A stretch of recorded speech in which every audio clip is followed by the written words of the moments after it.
Yeah, there we go. There we go. And Mike took a second there to initialize. Welcome back, friends and fiends. How's it going? We're gonna jump in. We're gonna talk a little bit about some free RPG day stuff. We're gonna talk about two in particular RPGs. I'm gonna move some stuff around today. That's the way. I'm supposed to have a meeting with some people, and then that didn't materialize. So things are a little out of sorts today, as is the way. So we're talking about two different horror RPGs today. We've kind of put them together to talk about them. They're both very interesting in that they are somewhat alike, and in other ways, not at all alike. This should be, when I was thinking about what pieces of the free RPG Day kit that I got from earlier this year, about which things that I wanted to dovetail together to kind of talk about them as a juxtaposition to kind of show one thing across the other, I was like, oh, I should definitely show off these two because they're both horror RPGs, but they are also very, very different. So the first one is Home, and this is the House of Broken Promises. It is a 2-player variant of the full home game, which you can play with a standard kind of group, I think like 4 to 6 people. And we have Vaesen. Apparently that's how it's pronounced. I was saying Vaesen, and I was like, I should probably look that up. And they're like, oh, it's Vaesen. Okay, good to know. Got that. So those are the two that we're going to look at today. So, as always, feel free to ask any questions as we're going through this, but this should be pretty straightforward. I think the easiest place to begin, Home's on top, so let's begin with Home. And let me pull up the free RPG Day stuff. How are you guys doing?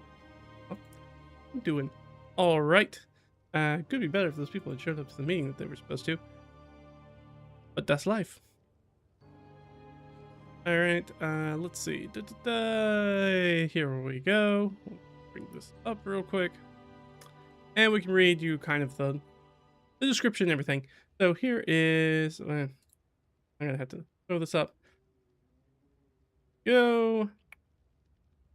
Ah, there we go.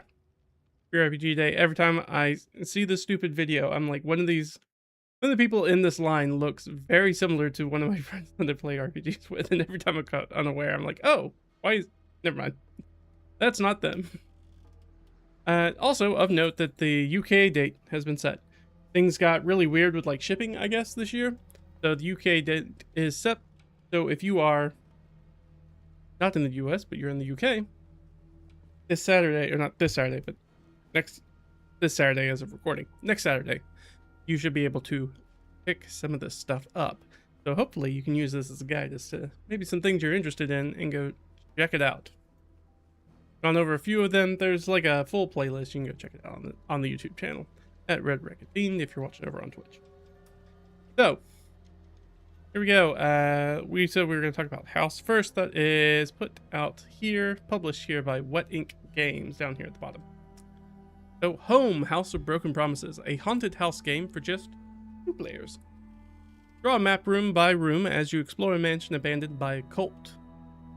Which will be worse, the secrets you uncover, or the discord the 2 of you brought into the house with you? Apparently this is only going to be in the US Canadian kits due to late arrival. I don't know if that's changed. I don't know if this is updated or not. So maybe it'll be in the UK bundles. Maybe it won't be, because this has definitely been here since before our day, which was back in, June? So it has been a minute. All right, so that's kind of the setup here. So let's do here. So I'm sure I want to show this off. So Home. What do you want to know about this? So let me talk a little bit about like what I was expecting from this. One of the primary reasons I wanted to pick this up is because it's a 2-player game. So my partner and I can play it. That's really why I was drawn to it. I'm not particularly a horror fan. It's just not really my thing. That said, I do plenty of horrific stuff. No, that sounds weird. I add plenty of horror elements into other games that I play, but I don't really go out of my way to like watch a lot of horror movies or read scary stories or play horror-based RPGs or anything like that most of the time.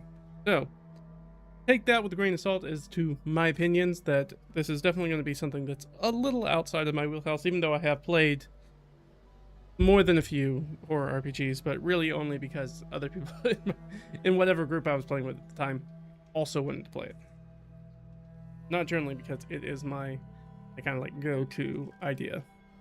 So that was the idea. Primarily I was picking it up because it is a 2-player game and because it is horror is something that my partner enjoys. So comes in a nice little card case, pretty straightforward. And other things, kind of like expectations going into it. Really what I was thinking this is the way that they kind of sell it there, as you're going to draw a map room by room as you explore a mansion. I was thinking, okay, so this is going to be like feeling like a TTRPG riff on something like the game Betrayal at House on the Hill. I was like, oh, well, I like House on the Trail. I enjoy that quite a bit. So I was like, oh, well, this might be pretty interesting.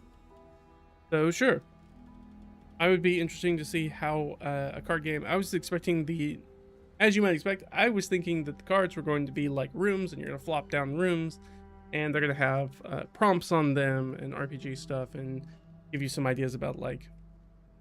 Probably include. I thought that this would include like a little booklet or something that would tell us about what we're supposed to be doing in it. That is not really the case. And the nice thing about the full version is that this is only like one scenario that's only for 2 players. You get the full box, you get like multiple scenario kind of things where you can build stuff out, and it's for a lot more people, which I think probably plays quite differently. It's kind of like when you get a board game or card game and then they have a variant 2-person rule set, and you're like, it's kind of the same rules, but also it doesn't really quite play the same because there's stuff that it's trying to account for, because really you're supposed to be having more players at the table. So the other reason I picked this up, like I said, my partner's into it. It's 2-player game, and I'm always on the lookout for ways to kind of get my partner involved in the TTRPG hobby, which they are not. Despite my obsession for the hobby and the amount that I unfortunately talk about it to them, that they are not super interested. We talked a little bit about the channel, and I've talked about them a little bit on the channel and the reasons why they're not interested in RPGs. But I thought, maybe this will be right. The thing that I feel like of all the RPGs that I have ever mentioned, and the one that they find most alluring, or at least did, because I don't think we've ever gone back to it, is World of Darkness, like the core World of Darkness. Like I said, they are a bit of a horror fan. So having that aspect, but then I was like, horror, like World of Darkness, is pretty high RP. It's kind of a weird system if you're not super familiar with it. So I was like, I'm probably gonna give that a pass. It's like I want to break them in if they're gonna get into the hobby on something that's probably a little bit easier than World of Darkness to get into. Not that the system's particularly difficult. It's just if you haven't played any other TTRPG, I feel like it's a kind of a weird one to start off with. Little bit, but let's jump kind of into the description. Let's read the back of the box real quick, and then we'll go into what everything is. All right, so this is a complete version of Home, which is the full name of the game, made for specifically 2 players. Together you'll explore a haunted mansion once inhabited by a twisted cult. Map the rooms as you uncover them. Which will turn out to be worse, the secret history you uncover or the discord the 2 of you brought into them? So very similar to what was on the site, but a little bit different. Within it, there are 2 archetype cards, the best friend and the left behind. There are 13 haunting tale cards, the House of Broken Promises, 6 transition cards, 25 night phase cards, 10 wound cards, 7 need cards, or 1 set of rule cards. And it is fully compatible with the full home version. So if you get this, you can also incorporate this with the big brother aspect of it as well. 2 people, and takes about 60 to 90 minutes. According to the back of the box, I would think that is pretty common. I feel like When I was playing it with my partner, we definitely took a much longer time with it. I think we were much closer to about 2 hours thereabouts, but that's also because I'm playing with somebody who doesn't have that level of understanding of TTRPG. So there's a lot of like explaining and trying to figure out. It's like, oh, this is kind of mechanics and how I expect that they are trying to work. Okay, so first things I want to talk about are the cards themselves. Let me get the rule cards out of the way. Start off with these. So the cards are quite beautiful. They are these oversized.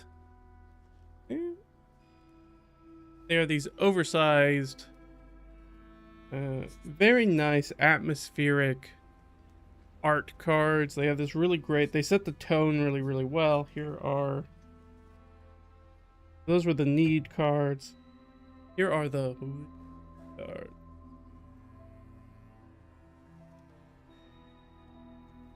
There are transition cards, which I really enjoy, that they have like the almost like blueprints or floor plan for the house. Pretty cool. Outside cards, transition cards again. Then like the way that the game is structured is as you go through the night, different things start happening. So here is dusk. So there's outside before this, and then at dusk you kind of enter the house. So before that, you're going around the grounds outside the mansion. Then midnight, things start to get a little extra spooky. And then you get into the witching hour. Oh no, I dropped a card.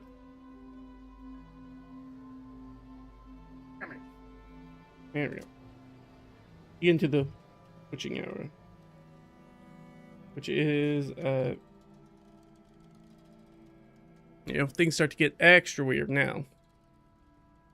And then it kind of follows up with the false dawn. So, like I said, there's a lot of heavy tone, very atmospheric. They're really good about that. The design of these cards are really, really great in that way. And then you have morning, which is basically there's only 2 morning cards, so that's gonna be the end of your game there. As you exit the home, or maybe you don't. That's sort of how the game works. All right. In addition to that, there's not a rules booklet. Instead, you get rules cards. And you get some archetypes as to like how you're playing, so you can play them a little bit differently.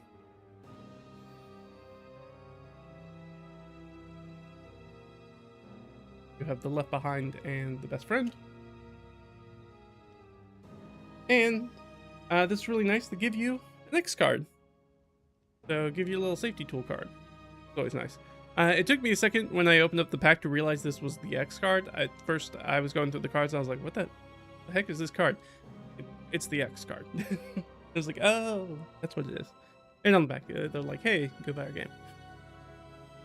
So nice and easy. But yeah, the rules are pretty simplistic. You pretty much shuffle up the deck and you go through the deck. Now, obviously, you have to keep them, and there are cards that you pull out, so not all the cards are in there all the time. But you pull them out. You pull a few cards out, so that does give you a little bit of replayability, but not a ton. Obviously, it's supposed to be like a 2-player, one-off kind of variant for a quick start. So if you have somebody who's like interested in a TTRPG, you can sit down and kind of play with them.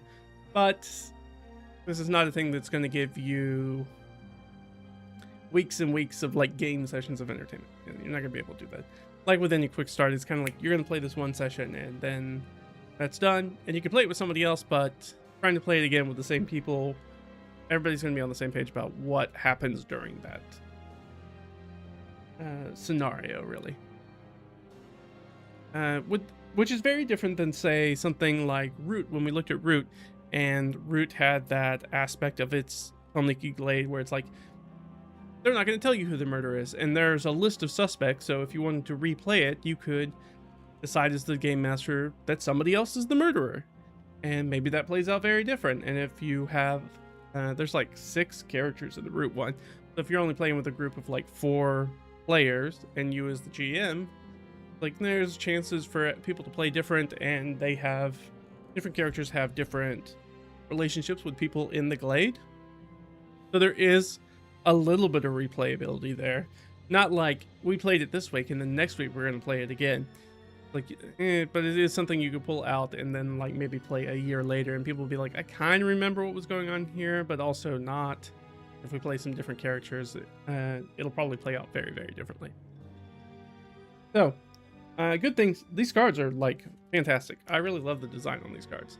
They're very cool. They're very witchy and atmospheric, and they're nice, high quality, 4 color, which is amazing. You can tell that there is a lot of effort that went into the design of the cards, and that makes sense because the cards are the game. But it's really nice to see that level and such a like chunky deck. Like this is a high production value for a free RPG day stuff. We've looked at some others that have been really chintzy. That is not the case with this home set of cards. Like they are quite nice. Those are not cheap to produce, and I appreciate bringing those kinds of quality aspects to free RPG day because the quality of stuff really varies. There's some stuff that's pretty cheaply made. There's stuff that's quite expensive. I appreciate, that extra kudos for including things like, I put it away. I was going to hold up the X card. That's not the X card. Including safety tools like that with the X card and things of that nature. That's really nice to also have as part of the game. And so, before we get into too much further, just like, I just want to make it clear up front, is like, I am super happy to show this game off. And I really hope that few more people learn about it and are going to check it out, because this may absolutely be one of your new favorite games. We'll talk about that, why that might be, right now. How about that? We could wait, but why not do it right now? I should also mention that home comes with a bit of a pedigree. One of the designers, Doug Lewandowski,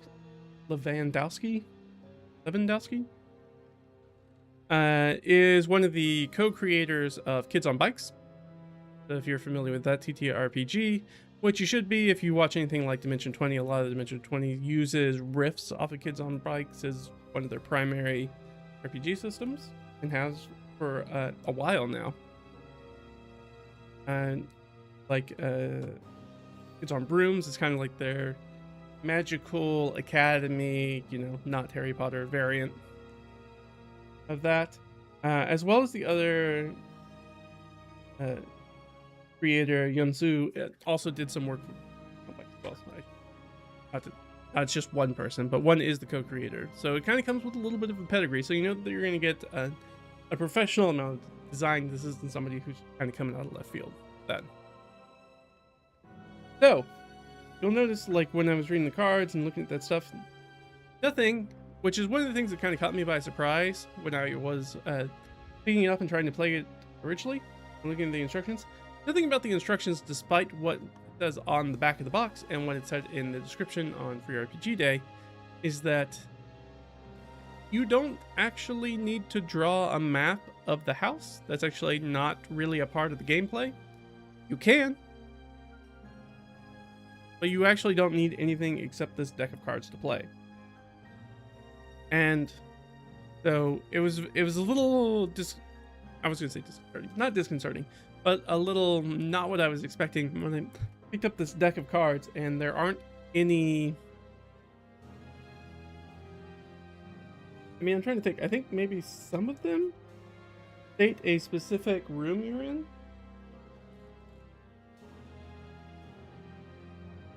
But a lot of them do not. Or they're very vague. Like this one says, establish a new room. You find a room meant to welcome visitors. In it, there's something you feel is meant for you and you alone. And so you're like, that could be like a foyer, it could be some sort of like antechamber or sitting room or something. Or even a living room. It could be a living room. So you don't really need a map to play it, but we did. My partner and I were like, oh, we should probably like draw this out in a little bit. So, but the thing is, like, you don't really need it. But I would encourage you to probably get a pen and pencil to make at least some light notes when you're playing it, so you can remember stuff that, especially the other person you're playing with, said about things, because this is a game. The easiest way to describe this game, I feel like, for home, is like, this is a perfect game for that person you know who's seen every horror movie. They know all those tropes. They have that big kind of theater kid story color energy, but is also turned off by like the density of the average TTRPG rulebook. So if that is the thing that's turned off, where somebody's like, oh, I really love something like World of Darkness, like they would be really into World of Darkness, but then you slap down a rulebook that's hundreds of pages in front of them, and they're like, I don't like it that much. You know, that can be a turn off for them. If that is the case, I feel like this game is going to be really, really up their alley. So if that's you, that's great. Or if it's somebody you know in your group, that's also great. It is, as far as I can tell, at least with this 2-player variant, so I don't know if what the difference is between this and sort of like the full meal deal version of Home. But as far as the 2-person variant, it is a GM-less game, so there's nobody who needs to be a dedicated game master. You both will be playing game master and player at the same time. So it's, as somebody who does quite a bit of solo RPGing, that's a very natural rhythm for me to get into. With my partner, who doesn't have that much TTRPG experience, that was a little weird for them to get into, because they're used to their experience with TTRPGs is a little bit more of that standard arrangement where it's like, oh, somebody is the game master and somebody else is the player. Being like, no, now you will also be taking over some of the game master duties as well, was part of that learning curve. This is one of the reasons why our playthrough lasted a little bit longer. Took those things. So that means that because of that, it's also a very sneaky way to introduce your D&D friends to how easy and fun it is to run scenes as a director. So maybe if they enjoy the game, you can be like, oh, well, maybe you would think about running like a one-shot or something like that. So you can convince your group of friends to maybe relieve you of those forever dungeon master, forever game master duties. So that's really nice for that. Like I said, there's some replayability where you can shuffle things out. And a lot of the cards feature multiple prompts on them. Like one of the cards like the card I just read out, but I'm probably not going to find it again. Like, here's a good example. So this card actually has 3 separate prompts on it. So there is some replayability there. But at the end of the day, it is still a haunted mansion that was operated by a cult. Or a cult base. So when you're playing in that sort of strict horror sandbox, there's only so much stuff you can kind of do differently. You're gonna run into the same stuff, but the process of getting from the start to the end of it can look very, very different. But because I think you can probably play this 2-player variant, I don't know, maybe like 8 times before things start to really feel samey, because you get the different prompts. Each card often has multiple prompts on it. So it would take a little bit of time, but after a while it would get really samey. You're going to start running out of ideas. And that's one of the things that kind of goes on with this game. So this game has no mechanics other than just drawing cards. That's it. There's nothing else that's going on here. There's no dice that you need. Like I said, you don't even need a pen or pencil and paper. You don't need any of that stuff. So it's really, really straightforward as far as that is. So it's really great. It allows you to create these sort of vivid scenes of horror, without needing to worry about whether it fits like the game mechanics or not. That's something that kind of works in and out of something like D&D's favor if you're trying to push horror, like sometimes I do, trying to kind of push some horror elements into D&D. D&D being a power fantasy kind of pushes back against that because horror often relies upon not being in a place of power. And D&D's power fantasy is very different than that. So its mechanics are kind of, in a lot of ways, diametrically opposed to horror. Really hard to do those kind of horror campaigns. Why, even though Ravenloft is a very, very popular module, it's hard to say it's like horror sometimes. It's strictly like gothic horror, like it's a terrible monster and terrible things are happening to people, but not as much to the PCs. Like the PCs are a lot more robust in their ability to kind of take care of themselves and fight back against that deeper darkness, that deeper horror. But each one of these cards is more like a prompt for your imagination, and so much so that the game kind of goes all in and tells you, hey, you become the director of the scene. They use that term, the director. So, if those sound really good to you, this is likely going to be a game for you. If you're the sort of person who really enjoys the RP and storytelling aspect of RPG. So I would say if you are, I'm thinking like player archetypes. So if you are somebody who is like a storyteller or an explorer or an actor, kind of, those are the archetypes you fall into as a TTRPG player. Home might be a good fit for you. Now, if you're somebody who's like a power gamer or slayer and stuff like that, horror in general is not going to be a super good one for you, and especially is not going to be a super good genre fit for you, and especially this game, because there is like no combat or combat mechanics or anything like that in Home, at least in this version. Maybe in the big box version, but in this limited perspective that I have about the game, it doesn't really have anything like that going on. It is very much a collaborative storytelling exercise, and that's what it is. And it's pretty clear about that once you get into it. I do wish the explanation of that, like the back of the box, made that a little bit clearer. When I look at stuff, and we talked about this in my last stream, when I talked about like I have a little bit of a bugbear with things about being like collaborative storytelling. And it's like it's not really collaborative storytelling. Like that's a thing that we talk about, and we might as well talk about. So we're diving right into it. So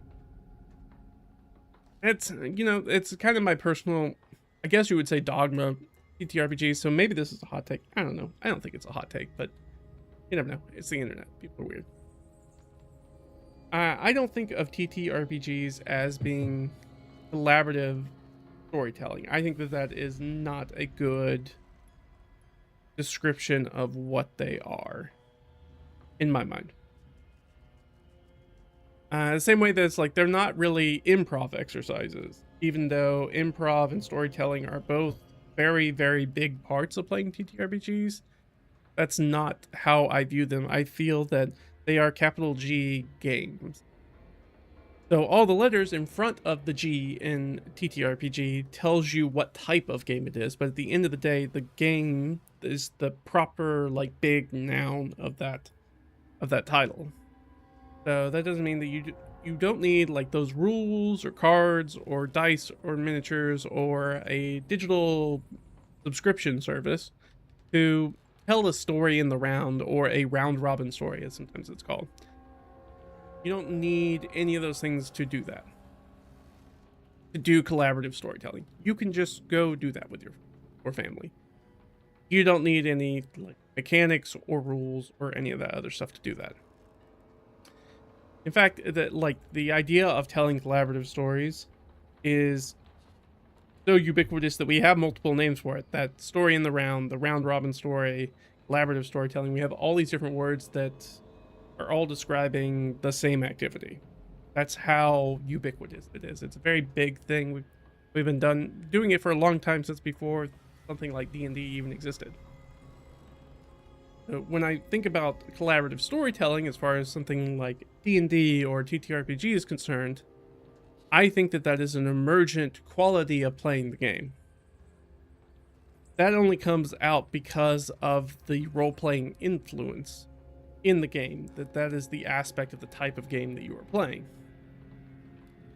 So, for an example, you can play D&D without a lot of RP or story, and it's still a good time.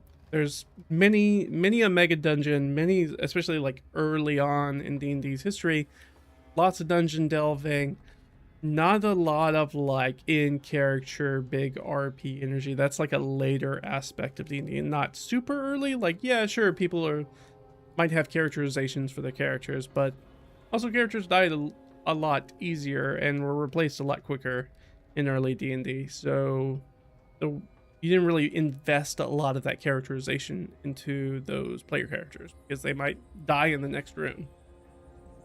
So it's more about all these dungeons you delve and doors you kick in and orcs you slay and loot you get to be more powerful, to kick in more doors, to explore more dungeons, to get more loot, to get more levels. That is more of the game loop, and the role-playing aspect is that instead of the wargame thing where you are in charge of battalions or entire armies, like, no, we're focusing in on just one person within the group. And the opposite of that is that you can tell that story with your friends, and you don't need something like D&D as a medium for that. And it's a good time. You don't need that game ephemera that's oftentimes, people want those rules light narrative games because they're like, oh, I don't want to get bogged down with the mechanics of something like a D&D or a Pathfinder or a GURPS or whatever, more crunchy games. Like, because I just want to tell silly stories with my friends. It's like, that is perfectly fine, and I think you should go do that. I don't necessarily think that you need mechanics to go do that. You can just kind of do that. That's a transitional thing between being like a child where you don't need rules for make-believe, and then as you become more of an adult, our ability to imagine things or be consistent in the way that we imagine things with other people is that, oh, we need these rules to bind and create a rational framework because our minds shift how they think and what's important to us. All right, off the soapbox. That's we got way down in the rabbit hole there, so we're gonna keep moving on. So let's talk about some other things that I find are a little bit critical of that. And the first one is that look, my partner and I played this. I said we played for about 2 hours. We didn't make it all the way through the game. We made it to just the end, I believe, of the midnight phase. So we didn't quite get to Witching Hour or False Dawn. So, but if you want to look like, this is the amount of the game we got through, this is the amount of the game that's left. So we got through most of it. At that point, my partner was pretty much tapped out because this was an exercise that we were not necessarily prepared for. I jumped into the game blind, so I kind of opened the box and was like, all right, let's play this thing. And that was probably not the best idea. I've stated it before that my partner kind of struggles with TTRPGs, and sure, like, dense rules can be a problem with it, but it's also one of the things that they struggle with most is the limitless nature of those games. But most of us hear, hey, D&D's great, you can try and do anything. Like, it's way different than we're thinking about it from like a video game standpoint or something like that, where you're removing the shackles of our imagination. It's like, oh yeah, so I can't just doing 1 to option A, B, or C. I can do anything I can think of, or at least try anything I can think of. And as long as it seems relatively reasonable, my dungeon master or game master is gonna be like, yeah, that's great. Like, right, let's roll some dice and see what happens. For my partners and people who are kind of have that neurodivergent aspect like them, that can be super overwhelming when they're like, you took, they like having those, like my partner really enjoys having those ABC options. So when you're like, oh, the options are that you can do and try anything, and they're like, that's actually worse for me because now I have that analysis paralysis, executive dysfunction aspect, and that doesn't work for me. My partner wants clear decision paths and like modes of operation, like how to play the game. So a game that's essentially like home. Here's a kind of vague creative writing prompt. They need to improv to narrate to somebody else, and putting them on the spot to do that again and again and again, and that is basically the game.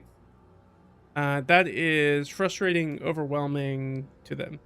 Like they do not enjoy that. So they were doing their best, but by the time we were getting to that 2-hour mark, they were tapped out. And at that point, I was like heavily helping them with their prompts. They were really struggling with it.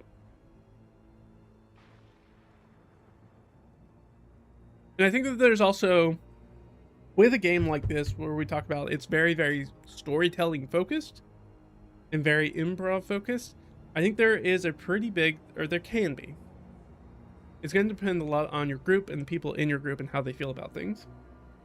But I think there is a potential for a really, really big intimidation factor to playing a game like.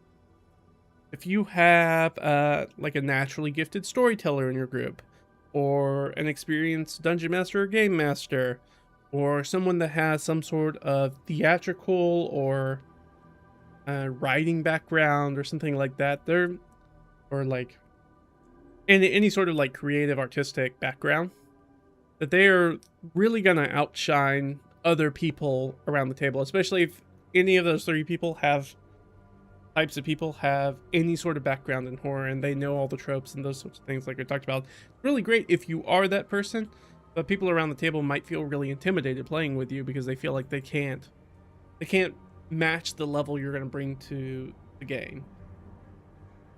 Like when you're starting out at 8 out of 10 and they're down at like 3 out of 10, they're going to feel like, oh, I feel like I'm kind of like dragging things down, or they might get in their head a little bit about it. And that's not necessarily bad for you if you're that other person, the person that really loves stuff like this, but it is something to keep in mind as to who you might want to choose to play this with as an aspect of it. I will say in my one incomplete run of this, I did run into kind of multiple rules questions about how things function. So if we go back to it, with that, like these are all the rules you get, and it's just about flipping cards, but there were questions that we had about like needs and wounds and how those interact, and when do you use one prompt compared to another prompt. And there's a lot of those that felt like even the first line, and I think that this will highlight as we kind of get into Vaesen, when we talk a little bit about Vaesen and really kind of show the difference. So at the very beginning, the first line is the condensed rules. Choose an archetype and answer the 3 questions aloud. So we interpreted this, I think, incorrectly. Is that we were like, oh, well, choose one of the archetypes for both of us for our playthrough. We thought that each one of these was going to be like, oh, we could do the playthrough as the best friends or as the left behind. But the truth is that I'm pretty sure that you each are supposed to choose one. But the way that that sentence is structured doesn't make that super clear. Because only in the next sentence does it say choose one of the 2 needs to drive what your character does. So it felt like, oh, you choose one and then the other player will play the other one, and then from each of those, each of you will choose one of those things. So that's the problem with condensed rule sets like these, is that if you condense it too much and you're too familiar with the game, it seems like this could have used a little bit of QA, like giving these to somebody who doesn't know the game yet and have them see if they can parse the rules, because this is something that we ran into a lot where I felt like I just had to kind of make a ruling because I was like, I don't know exactly what they're trying to ask in this specific aspect or what we're supposed to do. So I'm just going to make a call, do that Dungeon Master, Game Master thing, which is like, I'm just going to make a call and we're going to move on. Because we're not going to find any answers in this amount of text if we didn't find it immediately. And that's always kind of a problem with rules like games specifically, when they don't articulate something like, they don't have a boilerplate sentence where it's like, when in question, go with whatever would be more dreadful or horrible. Like, that wouldn't necessarily help us with the archetype thing, but it's very easy to be like, choose an archetype and the other player will play the other archetype. So there are some things that are, you know, a little unclear on the technical writing side about trying to do this. But, you know, that is partially our fault. We could have downloaded the full rule book. There is a QR code on the back that you can get through DriveThruRPG. So, could we have? It's like, yeah, but we're already trying to play the game. So, at that point, I feel like this is supposed to be a variant that I should be able to play everything in it. Though I do see that it seems like with Free RPG Day, they are doing this aspect more. We had that with the heist one that we looked at, where it was like, oh, this is actually just an adventure, and if you need the rules for how to play the game, you actually have to download them with the QR code. How do I like that? I like having the rules in front of me because I'm going to need them at the table as a game master, and it's nice to have everything in one booklet. But I understand when you're publishing something like that and you're like, hey, this is our form factor for putting something in for your RPG, why you wouldn't do it.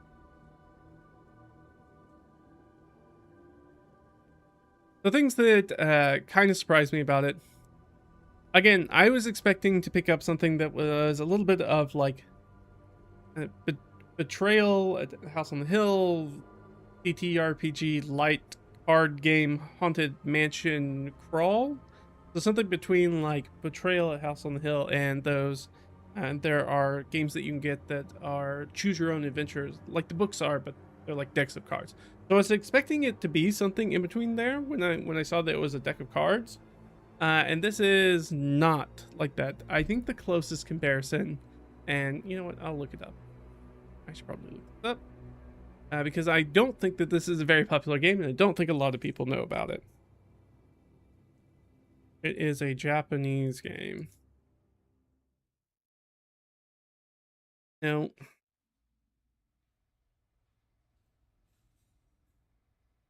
Here's Board Game.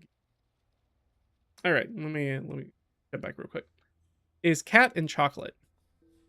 Cat and Chocolate is a very interesting game, and I felt like Home is much closer to Cat and Chocolate, which I have played. So Cat and Chocolate is a card game set in a haunted mansion. Parallels. Each turn, the active player must use 1 to 3 items in hand to avoid threats, such as crumbling floor, erupting flames, or attacks by ghosts and living dead. How can you use a cat and a piece of chocolate to defend yourself? How can a bankroll of money and rope help you escape unscathed? You tell me. After you tell everyone the story of how you use various tools to ward off the threat, everyone votes on whether or not you succeeded. If a majority backs you up, you keep the threat card, otherwise you don't. So it's kind of like a trick-taking game. But that was the closest thing that I can think of, where it's like, here's a card that's going to give you kind of a prompt, and you kind of make up whatever that scene looks like and how you overcome it. It's kind of the closest comparison, I think, of something that I have played. And here's the thing, is that Cat and Chocolate is not the greatest rated game. It's got a 5.9 out of 10. It's not got the greatest ratings in the world, and similarly to Home, is a little bit, the instructions are not super clear about like how to play it. A lot of it, at least in Cat and Chocolate's aspect, is probably because it's a Japanese game and there's a lot of translation that doesn't really come across as well. And there's not, at least when I was playing it, there weren't a lot of resources to find out how to play the game correctly, especially anything in English. But I have had a lot of fun with it. It is a very fun game. It's a game that I've had a blast playing with a very specific group of friends. And we played it so much that we began theming games to keep it fresh. My personal favorite one that we played with Cat and Chocolate with the Haunted Mansion game was that we played it as if we were all attendees at an Applebee's corporate retreat. But it tends to be, it is a much sillier game, so it feeds into that. So I didn't have a lot of expectations for Home, but Home did not turn out to be really what I was thinking it was going to be. It's my expectation and what I got was very, very, very different. So let's try to coalesce everything we've talked about into one general summation or summary about it. I think Home is a great game. This version, both the like 2-player variant and the full game, I think is probably a great game for a very specific subset of TTRPG and TTRPG adjacent creative people. If you are the sort of person who thinks those pesky things like rules from D&D should just kind of get out of the way, and you want to focus more on the narrative that you and ostensibly your friends also at the table, or other friend across the table in this case, want to tell, this might be the like your new favorite game. Like, I think this might be a really, really good game for you if you're that very specific type of person. For me, and I kind of talked about it, about whether it is a game or not, it feels a little less like a TTRPG, which is what it's billing itself as, and a little bit more like an edutainment game. And what do I mean by that? So an edutainment game, I mean like something that I would see myself playing something like Home, or a number of different like themed games like Home, but have that same kind of deck drawing mechanic in something like a creative writing class, as an exercise that's preparing me to, as a writer, for how to write a good story under a cohesive vision with multiple authors at the same time, like a writer's room. I feel like I spent more time when I was playing Home.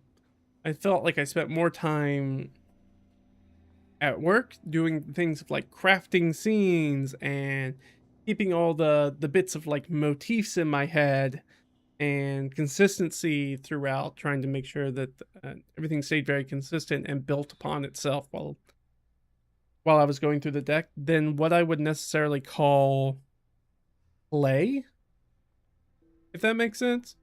It felt a little bit, for me, a little bit more like work than play. Not in a bad way, but in the same way that you have a hobby that you might do work for. In the same way, like I do, like my world building for TTRPG stuff, like for D&D. It's like, is it enjoyable? Yes, but it's not something that I would say isn't work. Like, it is something that I have to put effort in and make time for and do those things to make it happen. It's not fully leisure in that way. For me, like my enjoyment out of something like this is, and I think that that's true for most storytellers, is seeing the reaction of my fellow game player to my scene. Like, if I can, it's a horror game, so if I can like creep them out or get them spooky, then I'm doing a good job, right? That's one of the things you're looking for as a horror TTRPG game master. If you can evoke those kind of like strong, especially with horror, more primal reactions to stuff, or like gross them out or creep them out or make them unsettled in some sort of way, then you know you're doing a really good job. But that's not really the game that's doing that. That's me doing that. It's not really anything super inherent in what Home's doing, other than asking me to come up with those sorts of things.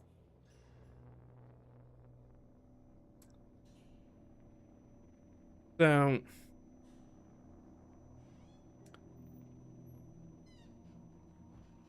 yeah, I mean, I struggled a little bit. Obviously, I struggled with Home because we didn't get all the way through it. My partner.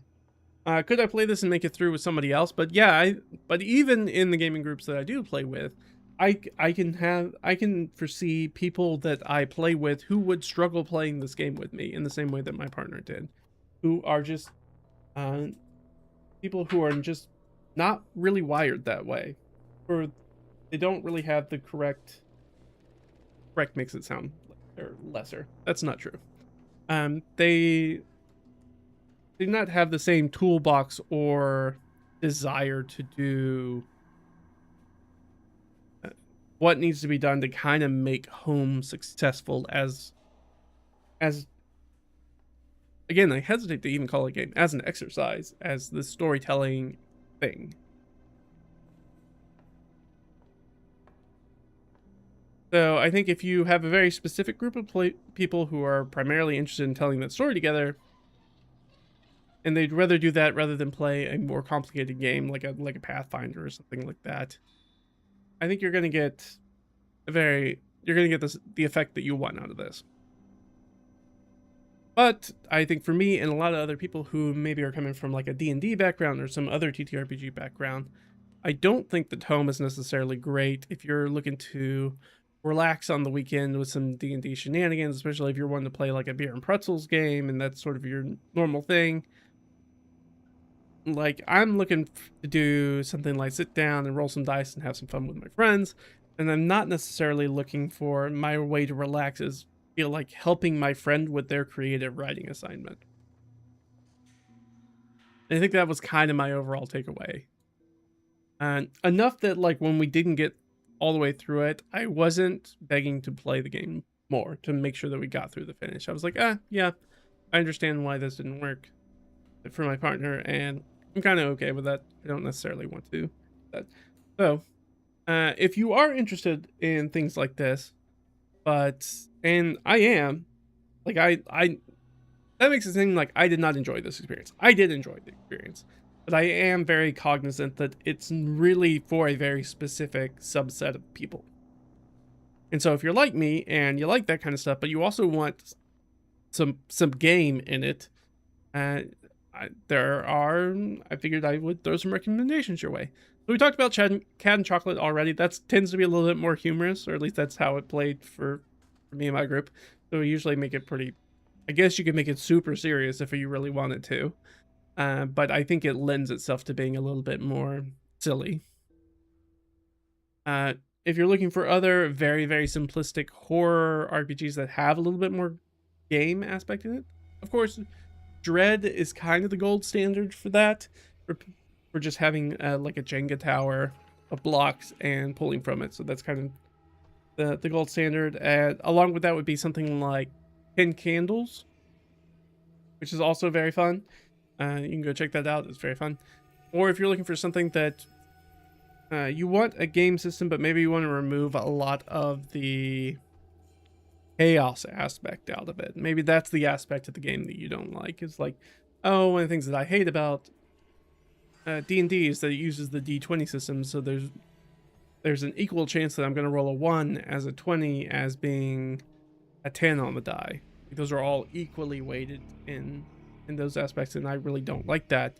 Then I would consider something like, and this is going to be a super old recommendation, Amber Diceless RPG. So Amber is a system in which it is it's significantly more statistically based.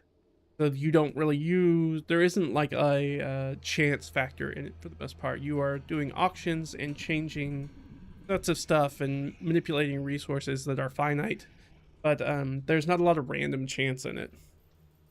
Very, very interesting, very odd system, and odd as in it's very, very different than a lot of other RPGs. So if you're really interested in that, go check it out. Very, very different.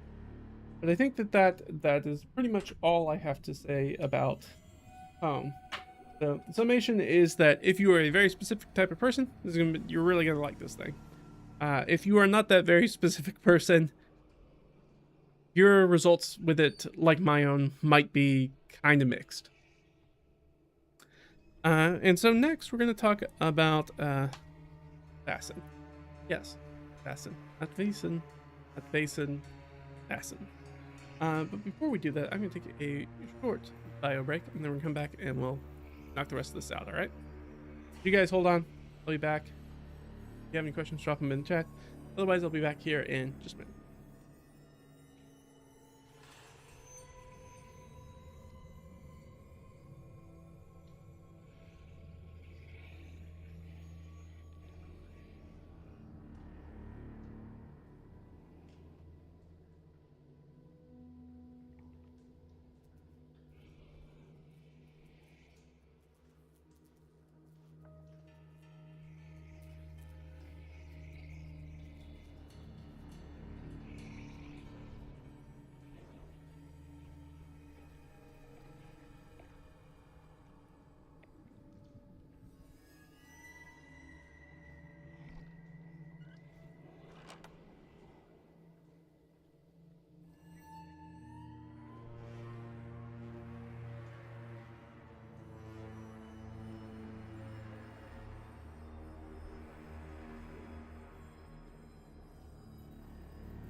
All right, we are back.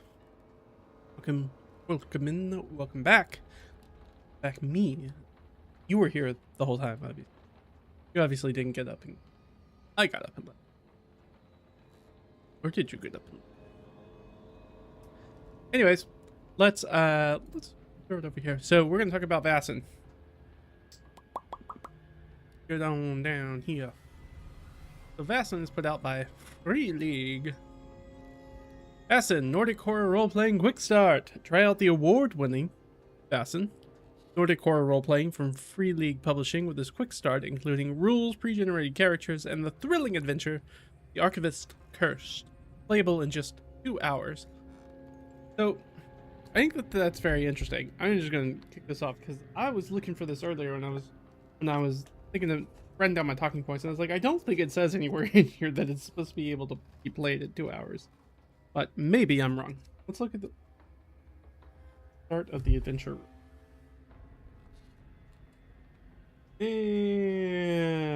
Nope. No. Interesting. No, it does not. But glad that it says it in the free. I didn't think to look at the free RPG day description to figure out how long it would take to play, because a lot of them will usually tell you, oh, this plays in 3 hours or 4 hours or 2 hours or an hour and a half or whatever. All right, so that is Vaesen.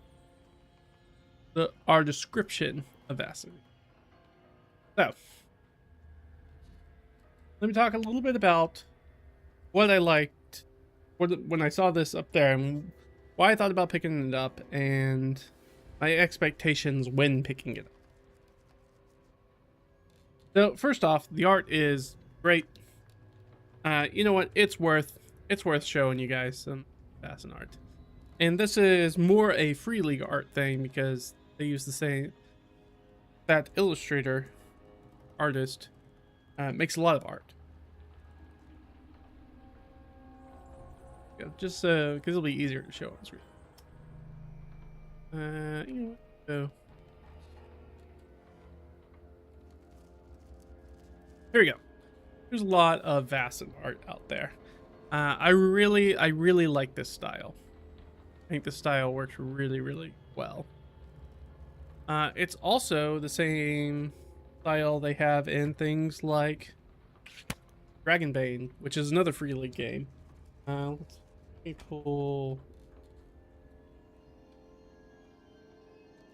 Yeah, good one. Here's a nice big full page piece of art. So you can tell it's got the same artist, same style. That artist is Johan Egerkrans, who is the person, by the way, Vaesen is based off of a book called Vaesen, which is kind of like an art book about Nordic fairy tale and mythological and folk tale kind of creatures. And then they use that to create the RPG. But it is a book, Johan's book.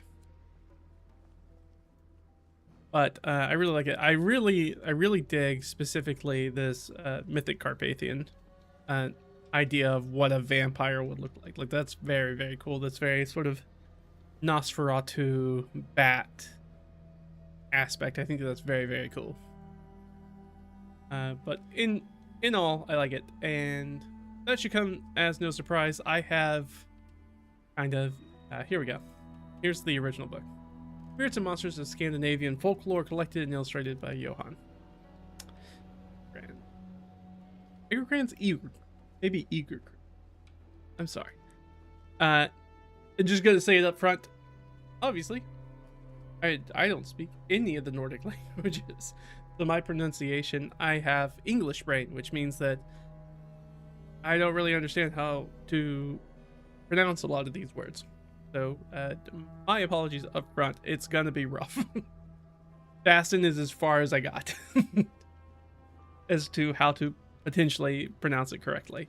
This cat creature is also really, really this. Very fun. It looks like the horror version of Le Chat Noir. Very funny. All right, enough of that. Let's get back to what we're looking at. The art's pretty. Go look at the art. It's fantastic. I really enjoy the style. So I remember before I got this, because Vaesen is something that's been on my radar for a while. It's not something that back in June I was like, oh, what? No, it's obviously Free League's been around for a while, and at this point it has a reputation. They are an award-winning publishing company. So they got plenty of stuff. Like they said, this is an award-winning RPG. This is not some fly-by-night. This is not a brand new hit on the scene. This is a thing that's been around, what, like 6 years now? Something like that. 5-6 years. So it's been around for a bit. It's not new. But the description that sticks in my mind that I remember somebody saying about it is like, what if Call of Cthulhu met The Witcher? And I think that's a pretty good description. It's not the perfect description, but I think it's a pretty good description about getting the idea across. Though obviously this is set in the 19th century, Vaesen is. So it's a little bit more Cthulhu by gaslight than standard 1920s Cthulhu. Call of Cthulhu. I'm saying Cthulhu a lot. So it's kind of, if Call of Cthulhu wasn't focused on cosmic aberrations and cosmic horror and was instead focused on beings of myth and folklore, investigating that, you pretty much get it. You're going to be investigators, so it's very much a Call of Cthulhu style of playing game. A lot of that. So if you are familiar with games that are in that oeuvre, you're going to be very familiar. That kind of genre of investigator style games. You're going to be at home here. And I would say that is really the pocket that Free League works really well in. Between this and some of the other stuff they put out. And they put out a number of other games that are in my sort of like circle of interest. So my expectations when I was picking up Vaesen was obviously like, well, I expect it to be very similar to Call of Cthulhu. It's going to be a skill-based adventure and investigation game. And I think that is fine. Not great. Like, I'm a D&D kid. I still like playing D&D. I like kicking down doors and doing combats, killing stuff, and getting magic loot and doing that stuff. I'm a fantasy boy at heart. I can't get away from it. Sorry, it's my favorite genre. It's what I'm good. It's my bread and butter. It's what I'm going to go back to again and again. But I've only played a little Call of Cthulhu, and I didn't dislike the Call of Cthulhu and other similar investigative kind of games, skill-based investigative games. But I also haven't been like, this was great and I never want to play D&D again. So, you know, when I was thinking about, oh, I'll pick it up, but I don't know whether I'm going to love it or not. Because I'm going to be honest, like, I have RedRaggedFiend, which is another Free League published game, and this is their answer-ish to D&D. It's kind of like their interpretation. Different system, by the way. Totally different. Not like the same rule system at all. Very different. And I read through RedRaggedFiend, and I was not compelled by the system to play it. We'll talk a little bit more about that here in a second, because it's going to be relevant. But, so I didn't really know. It's like, I kind of had that baggage coming into it. It's like, Vaesen is like, I don't know if I'm going to like this or not. But I was like, I don't know. I've seen a lot of stuff about it. It's an award-winning game. Lots of people seem to like it. So I'm like, there's got to be something worthwhile there. So for me, it was mostly like, I'm going to pick this up on kind of like a vibes recommendation to see if something's going to jump out at me. And here's the thing. It's like, I knew it was going to be a free RPG Day product by Free League. And like I said, I have not one, but two RedRaggedFiend Quickstarts from different years. You might go, well, if you didn't like the first one, why would you pick up the second one? We'll get there. We'll get there. Talk about it. So what I know is that really very much has a reputation for quality products. And so, oh, baby. Ooh, this is nice product. The pages are nice. I mean, look at this illustration. Oh, glossy pages. So good. Like, I knew that the booklet they were going to put out was going to be nice and high quality. And this is the thing that's going to last me. And here's the thing is, like, I talked about, like, I kind of bounced off of Dragonbane. And that was kind of baggage I was bringing to it. But that was only the bad baggage. There's good baggage I was bringing to it, too. Because Free League has a lot of other games that I also have some, like, passing interest in. That I've either played or read or done things like that. We've got Tales from the Loop. We've got Forbidden Lands and Symbaroum are kind of the big three ones that are kind of on my thing. We also did look at Pirate Borg stuff, and they've got some Pirate Borg stuff as well. So, but the primary thing that's like, when I brought up, was like, hey, if you didn't really like Dragonbane, why do you have 2 adventures? These adventures are freaking cool. That's why.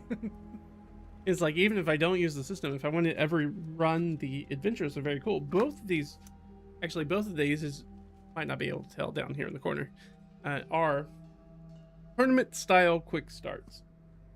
So these are, if you're not familiar with a tournament style module, it's something that you can kind of run competitively at like a on or something like that between different tables to see like who can complete it the first or the best, depending on what you're trying to do with it. And both of these adventures are a lot of fun. The Sinking Tower is literally about a tower that's kind of sinking into the sea, and the Magistrate's Gambit is like a timed heist. Really cool, because you only have the amount of time that it takes for these people to play chess, or whatever the game is, their fantasy equivalent of chess that they're playing, like wizard's chess kind of stuff. And you have been hired by one of them to go in and kind of throw the game by doing some silly stuff in the background. So they're really cool adventures. So I was like, well, even if I don't like Vaesen, the likelihood is that I'm probably going to like the adventure in here based off of my stuff. Plus, I also like Symbaroum, and Symbaroum is has that same sort of like Nordic mythology folktale thing kind of going on, and I do like Symbaroum. Which, if you're interested, there is Ruins of Symbaroum, which is Symbaroum, which is its own system, but also Ruins of Symbaroum is 5e. So if you like playing D&D and don't really want to learn a new system, or you have that gaming group who doesn't want to learn a new system, whatever that is, if that is a situation you're dealing with, you can get some of that energy into your D&D games as well, or run a campaign of it. Very cool. All right. I feel like that's enough preface. Let's get into the meat and potatoes here of Vaesen. So, what's good about Vaesen? I'm gonna run up here. The setting. The setting's really cool for Vaesen. It is the Mythic North. I'll just read the paragraph. Good. The Mythic North is not historically accurate, but an alternate world where events may correspond more or less to our reality. As such, the stories do not take place in any specific period of the 1800s. The Mythic North combines phenomena from the entire century, so steamboats, trains, as well as political and philosophical movements from the end of the 19th century may well be mixed with earlier phenomena. So, it's great. I like that. It's just a full-bore anachronistic interpretation of 19th century Scandinavia, which is really cool. I love that it creates this expectation right off the bat. This is like, so this is technically the first page. We're talking like right early on that it's setting this expectation, which is good writing. That historical things will be out of sort. And there's an, what is it, like 1 page later?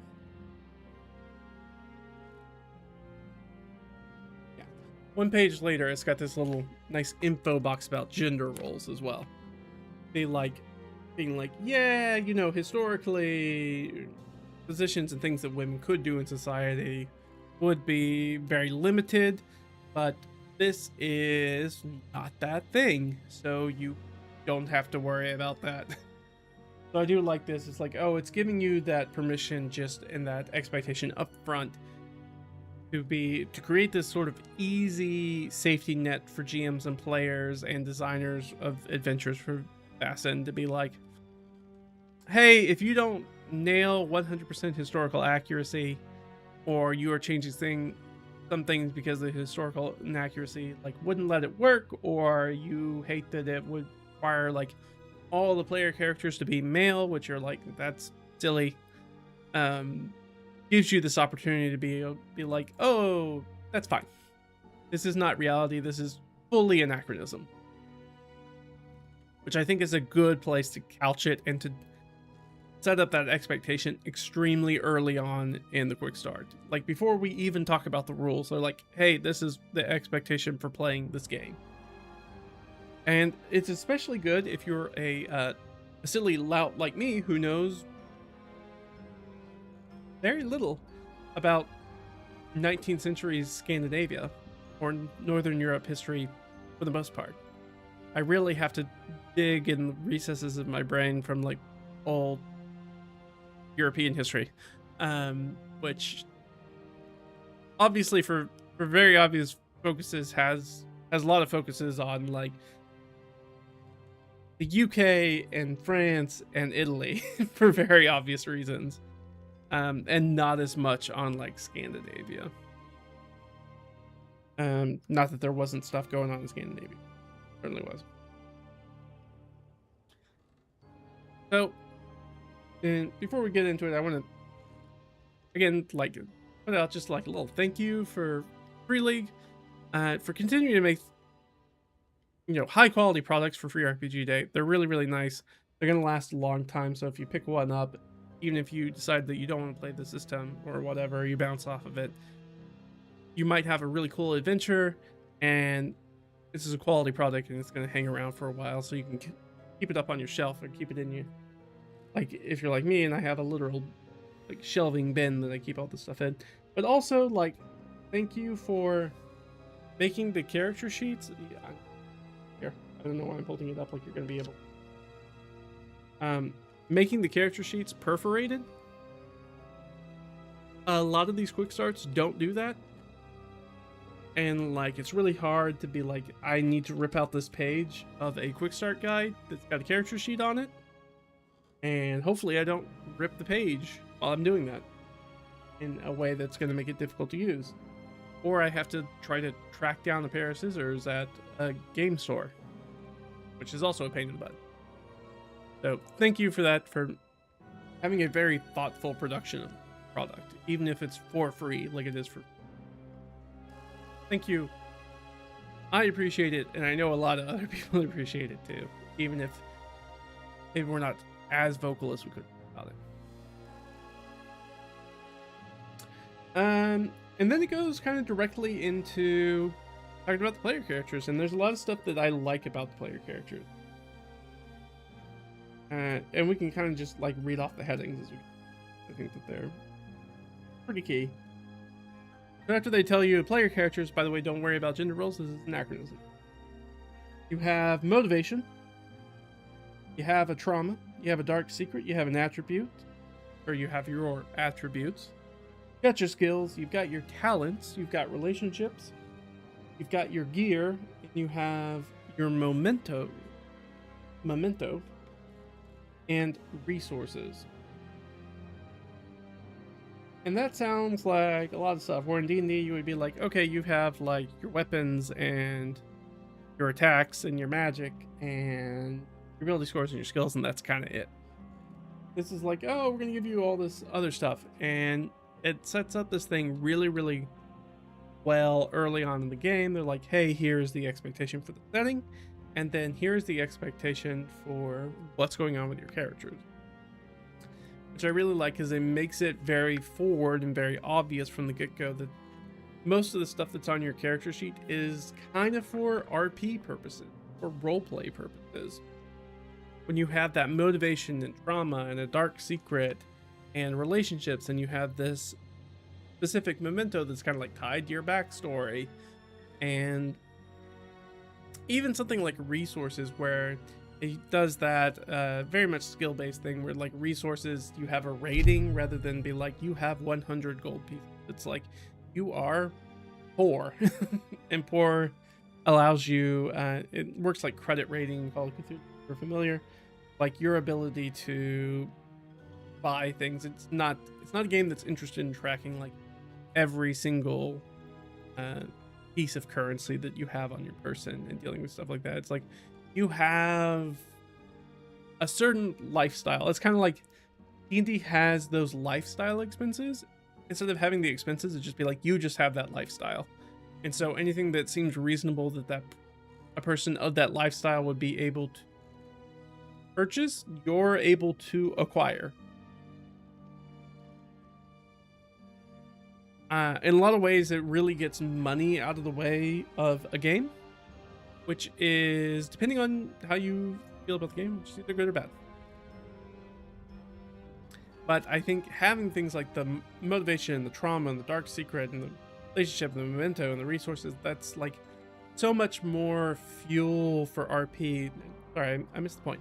The whole point of talking about resources was that resources talks about like potentially where you are as far as your station as a class or caste within society, and that very especially Cthulhu by Gaslight aspect, where like people are going to, if you are a highborn person with a lot of money, you're going to speak to somebody who's poor very differently than two poor people would speak with each other. So your ability to your like social credit is highly dependent on your actual like resource credit as well. It just gives you like a hell of a lot more RP ammunition to like figure out who this character is than D&D's throwaway ideals, bonds, and flaws. And what especially now with 2024 is very like neutered background aspect of your character. Those things are just not very easy, whereas Vaesen makes it very easy to step into the skin of that PC. Even like the pre-gens that are in this book, they're incredibly easy to sit down and really with a pretty short glance and I think be like, oh, I'm pretty sure I know how to play this character, and I know how to interact with each of the other characters that are also in here. And in doing so and making those, having so many aspects of character building to roleplay off of, it ensures that every player character is markedly different, that they have different approaches and different things that they think about. And I think the easiest way to do this is let's grab one of the characters from the back and let's just kind of go through their stuff. Who's this person? Yeah, sure, why not? This is Ilva Gabler. Gabler? Probably Gabler. Ilva Gabler. She is 49. She is middle-aged. She is an academic. Here, I'll show you. Because you get this nice, like, on the back of the character sheet, this nice paragraph kind of about them and whatever their sort of special talent is here at the bottom of the description of what that is. For Ilva, that is, she's a bookworm. She gets a +2 to learning test. Looking for clues in books or libraries. Hey, did you know the adventure's called The Archivist's Curse? And it takes place in the archives? Wow, she's probably going to be super useful for that adventure.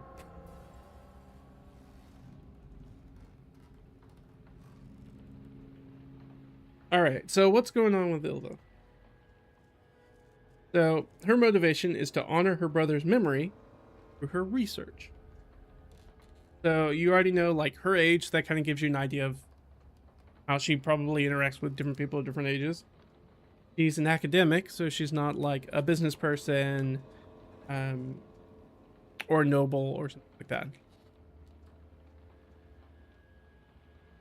And you know that she has a brother. Now, we're going to find out more about her brother here, because next up is her trauma. So trauma is really important in Vaesen because it's, if you are familiar with the old Harry Potter and Thestrals from Harry Potter, I had to look up their name again because I couldn't remember what those stupid things were called. But you can only see Thestrals in Harry Potter if you've like seen somebody die. And that's the only way you can see them. Otherwise, they're invisible. And that is how Vaesen, what the name of the game is, Vaesen, name of the game is about these sort of mythological creatures. And you can only see them if you have gone through some sort of like terrible trauma. So, what is her trauma?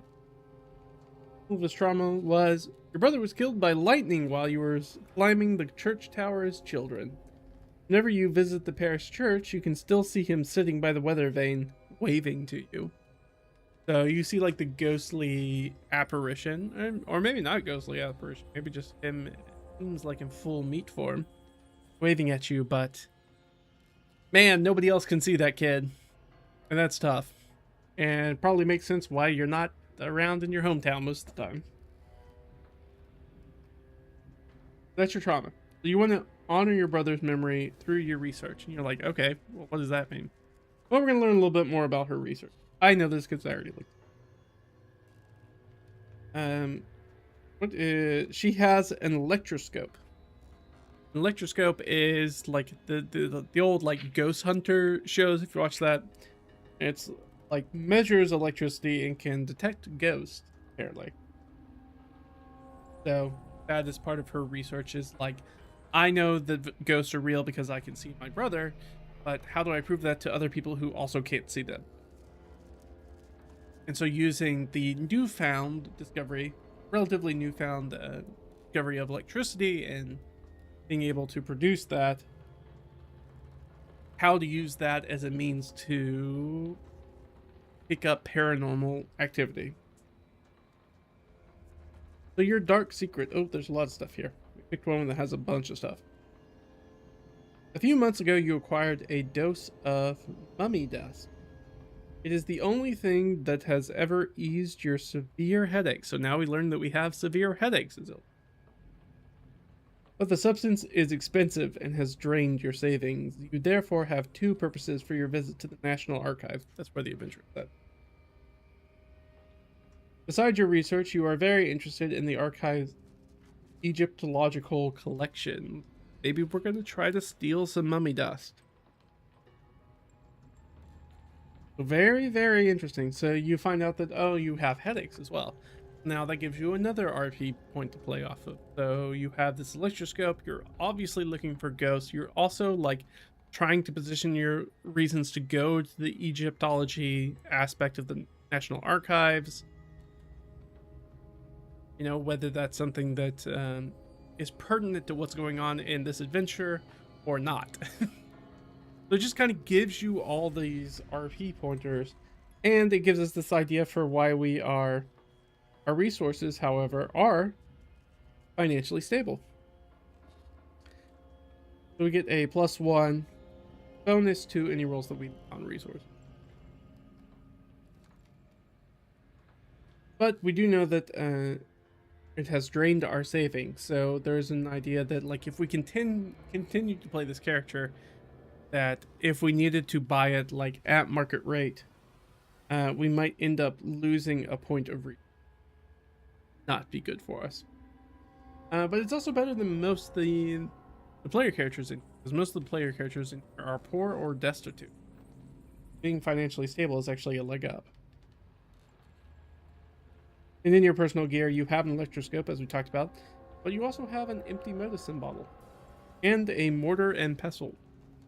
So maybe you're just gonna find some stuff to maybe like maybe snap off a little mummy finger and maybe grind it up and snort it, or whatever, however you're taking that.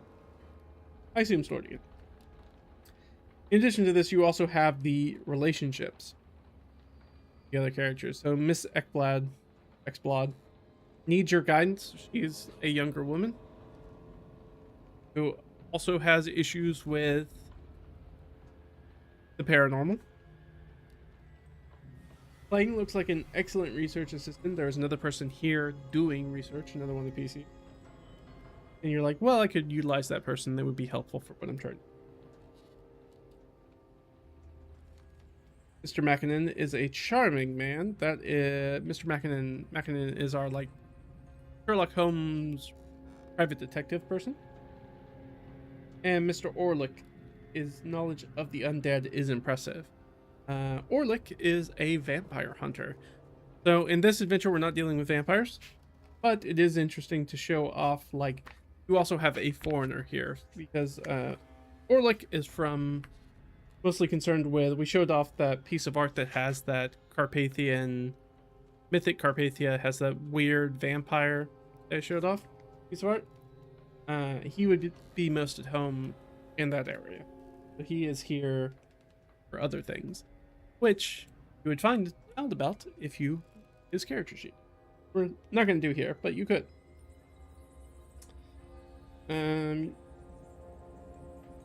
Your memento is a flask of spirits. So you might interpret that why it is a memento to you, but one of the things is mementos do, unlike trinkets in D&D, which was a thing sort of in the start of 5e, and then as kind of years have gone out, people have pretty much forgotten that trinkets were a thing. And in 2024, they talk about it at all. Unlike trinkets in D&D, mementos have mechanical benefits that you can use them for. So that's actually important. We'll talk a little bit more about that here in a second. But once we get into a little bit more of the nitty-gritty about like how the game runs, but it does give you, just those things gives us so much like ammunition for how to role play the character and how to interact. Like each relationship tells you how you're going to interact, like what your kind of baseline feelings are about the other player characters upon first meeting them, which is very interesting. So it would be like very interesting because like Ylva is very much smitten, not really smitten, but taken with Mr. Mackinnon, the private investigator. There are other people who very much do not like him. So it kind of creates this interesting group dynamic where somebody might be like, oh, I don't really want to listen to that guy, and gives you a very easy way to reference that when you're playing it. As far as like the mechanics of the game, Vaesen is really straightforward and super simple in its core mechanic. It's a D6 dice pool game where most pools are your attribute plus skill. There are 4 attributes. There are 12 skills. And you need to roll from those pools at least 1 6 on your pool of 6-sided dice. The more 6s you roll, the better progress or more information or additional damage you do. And it's very, very nicely designed. Like I said, there are 4 attributes and 3 skills for each. So it's got a lot of good symmetry to it, which I really appreciate in game design. Unlike something like D&D, where you have a bunch of like intelligence and wisdom skills and a few charisma skills, and then like not really much else for like the physical side. Most of the skills are represent like mental stuff and not physical stuff, where you have things like constitution that doesn't have any. So your 4 attributes are physique, precision, logic, and empathy. And your skills are agility, close combat, force for physique, medicine, ranged combat, and stealth for precision. For logic, you have investigation, learning, and vigilance. And for empathy, you have inspiration, manipulation, inspiration. You will notice that like none of those are just like a persuasion stat. That's not really a thing. You're going to have to be a little bit more nuanced in your way to approach social interactions. It's not like I roll persuasion or I roll intimidate. It's like, okay, well, how are you making that happen? That's where you're like, are you trying to manipulate them? Are you making observation about them, which is taking very interesting because it takes like insight, which in D&D is a very wisdom-based stat, and then pulls it over into empathy, which is like a weird combination of charisma and wisdom in this aspect.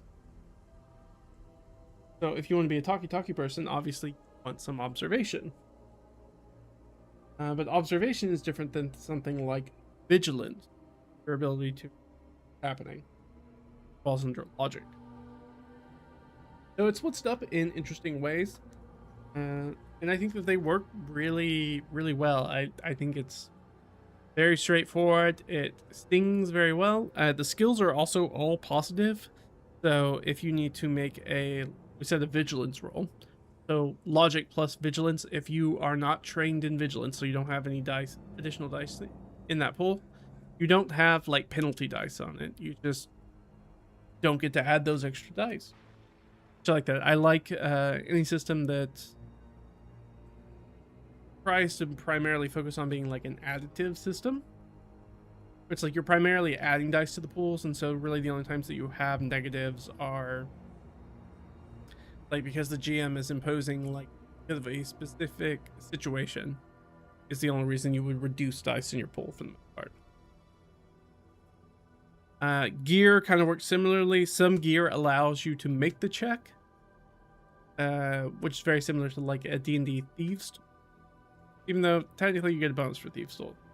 But something like, well, you can't pick a door if you don't have any tools with which to pick the door.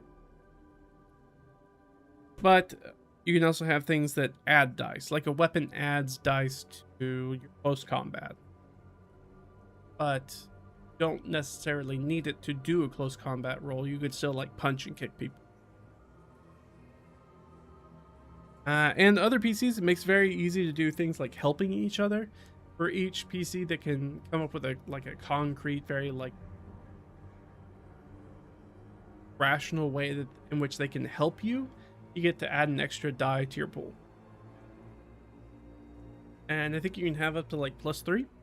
So like pretty much the whole party can help you. Standard party can help you. And then the GM can give you bonuses or minuses, like 1, 2, or 3 dice, kind of dependent on the situation. And you always have the ability to roll at least 1 die. So you can't be reduced to like 0 or negative dice. Anytime that you fail a roll, you will incur a condition. There are 3, technically 4, but 3 physical conditions and 3 mental conditions. So you can incur a condition if you want to push the roll. So if like you roll some dice and you're like, I didn't get a success or I want to get more successes.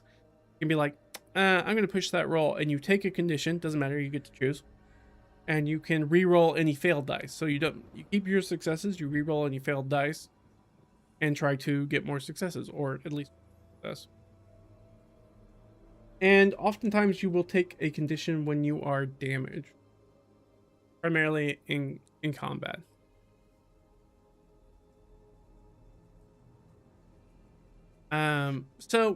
And that's a good thing to kind of talk about. A critical thought that I have about conditions in general. Conditions are, I think, like this is going to be the biggest point, where it's going to determine whether you like Vaesen or not as the system. The conditions kind of mean nothing up front, at least as far as the Quickstart kind of showcases them. I had to go back and read through, like, am I missing something? But I don't think that I am. So maybe, unless it's, it shows up in other aspects of the game. But as far as I can tell, when you are taking, like, damage,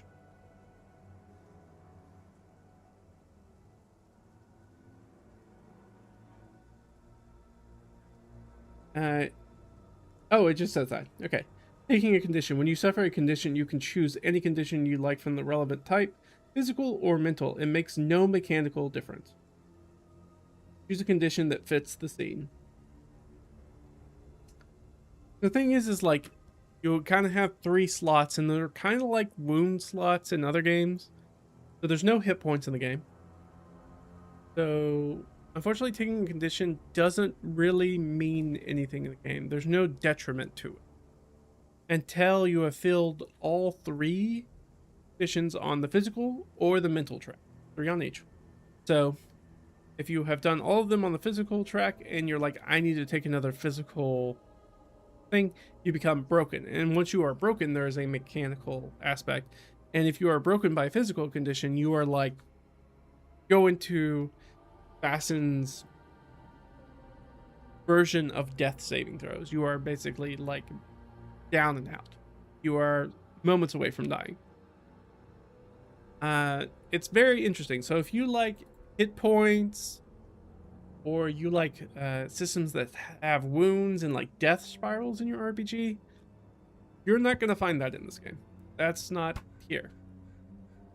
It's very interesting that the design of the game has somehow backed itself, by avoiding hit points, has backed itself into the D&D hit point situation, where whether you have 1 hit point or 100 hit points makes no difference on how your PC plays, whether you have no conditions or 3 conditions marked. And they have done that without using hit points, which is very funny. Because in most of these systems, a system like this, usually when you would take a condition, it would have some sort of detrimental effect, and that's what we call the death spiral. You'd have some negative to your rolls, and once you have more negative to your rolls, more likely it is for you to fail rolls. If you fail more rolls, the more likely it is that you get a new condition that gives you more penalties.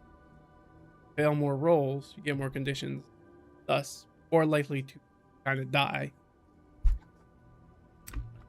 So I don't think that I mind that that much, because I think Vaesen wears its RP first sash loud and proud. Like, it is not trying to be an in-depth combat sim. The combat rules are like 2 pages, and in D&D that's like a significant chunk of the book. But well, I guess it's technically 4 pages. It's 1, 2, 3, 4. But a lot of that is like grappling and fleeing combat and ambushing, and weapon sections also instead of under gear. But yeah. So it's not trying to do that very gritty, very like tactical style combat. It does have tactical depth. It's just not in a way, if you're coming from a D&D world, what you're probably familiar with. It's not trying to be that style of combat simulator. If that makes sense.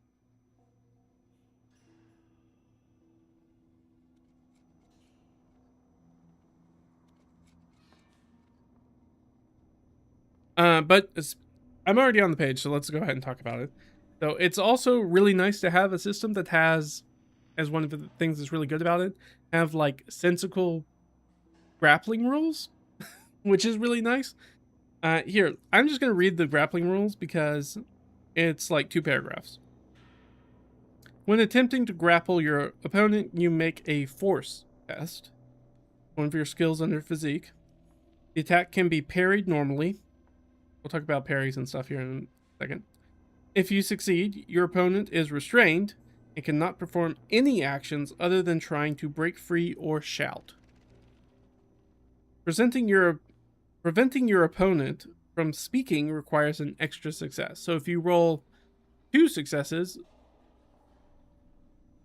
you can clamp a hand over their mouth and they can't shout, which is great. That is not a thing that you can even do in D&D and in systems like that. So it's like, hey, you want to grapple somebody? Cool, you guys make opposed force tests. If you pass, great. You restrain them, they can't do anything except try to get away from you. The only thing they can do. If you get extra successes, you can decide that you want to keep them quiet. Which means that idea for like pushing a roll, if you are going up against an opponent and your the opponent gets 1 success, and you get a success, or let's say they get no success. You get 1 success. You successfully grappled them, but say you've got like 4 dice in the pool, you might be like, I want to push that roll, so I'm going to take a condition. As I'm sort of holding this person down, they're like wailing on me with like their club or whatever weapon they have to try to restrain them. So that way I can roll the 3 dice that I didn't get a 6 on to see if I can get an extra 6. If I do, then I'm able to keep them from shouting and drawing attention to it. So if you want to do some sort of like infiltration kind of stuff, or knock out a guard or something like that, it makes that plausible, and it's got a very simple ruling to do that. So the opponent is restrained until you let them go or they break free. Once per round, they may use a fast action to break free using a force roll. So they do another contested force. Or they would. You can resist the attempt by spending a fast action and also rolling force, turning it into an opposed roll. So it's an opposed roll up front, just straight up.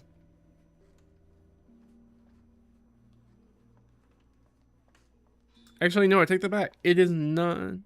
It can be parried. It's different than an opposed roll. So if you're trying to grapple somebody, you just need to roll 1 6. They can also try to parry that if they want.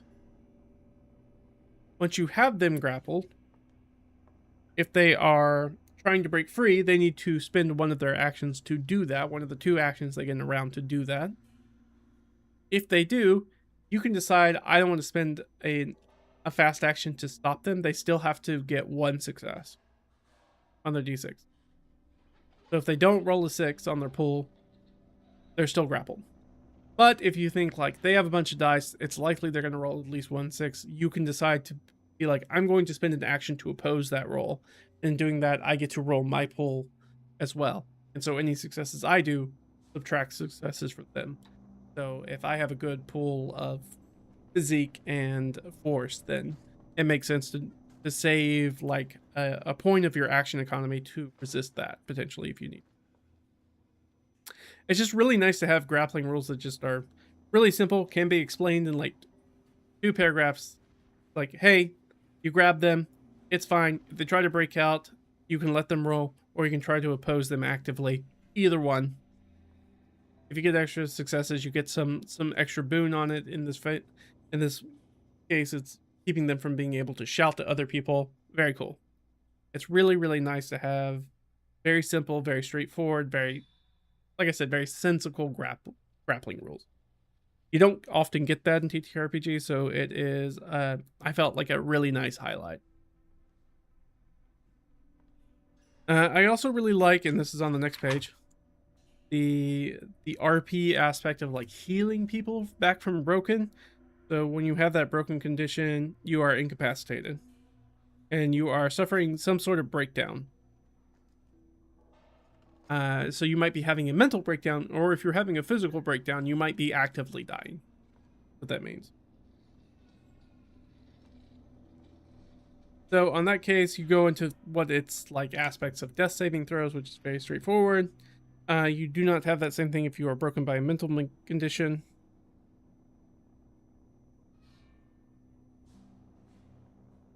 So it's more likely that you want to be broken by a mental condition, because they're, at least in the Quickstart rules, doesn't have some sort of like ongoing detriment to that.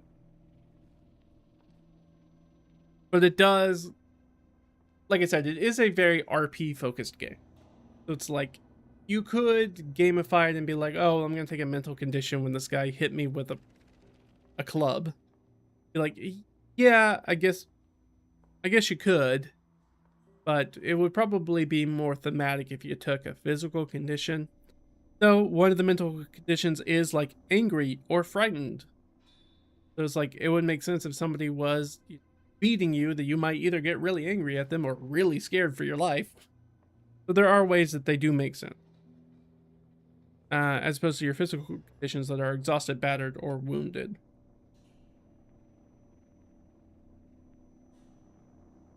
But when you heal from it, so for a physical condition, somebody else can make a medicine roll. a slow action. We'll talk about the action economy here in a second because it's very interesting. I do like it. And if they succeed, then you heal the broken condition. That means they have brought you back from being incapacitated, but you're still just like one hit away from it. And that's all the healing you can kind of do in combat. Everything out of that has to be serious. So it kind of gives you this idea where somebody's just like patching you up and giving you smelling salts and like getting you enough that you can, giving you literally enough healing where you can get up on your feet and maybe kind of like hobble away from danger. On the broken thing, you can make an observation check for yourself to get out of it. Is there a way somebody else? Yeah, somebody else can heal you with an inspiration roll. Same thing. It's like you need one success to heal the broken. If you get multiple successes, you get to heal multiple conditions. Really nice. But if you are, say you have 3 physical conditions that are check marked, but you're not broken, they can't do a medicine check to heal more conditions than that. You have to be broken first for that, before they can make either one of those types of checks, which I really like. So there's not a lot of ways to like heal somebody except for like the bare minimum in combat, unless you just roll really, really well and you get a whole bunch of 6s and they heal a whole bunch of conditions. But that's going to be pretty rare.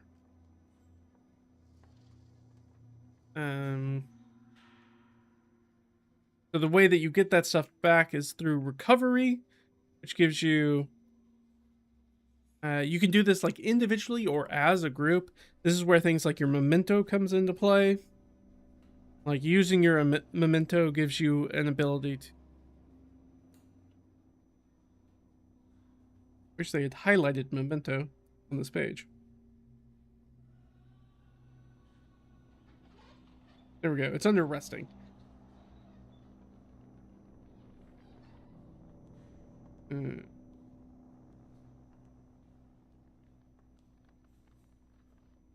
If the scene involves another person, NPC, or player character, or your memento can only be used once per session.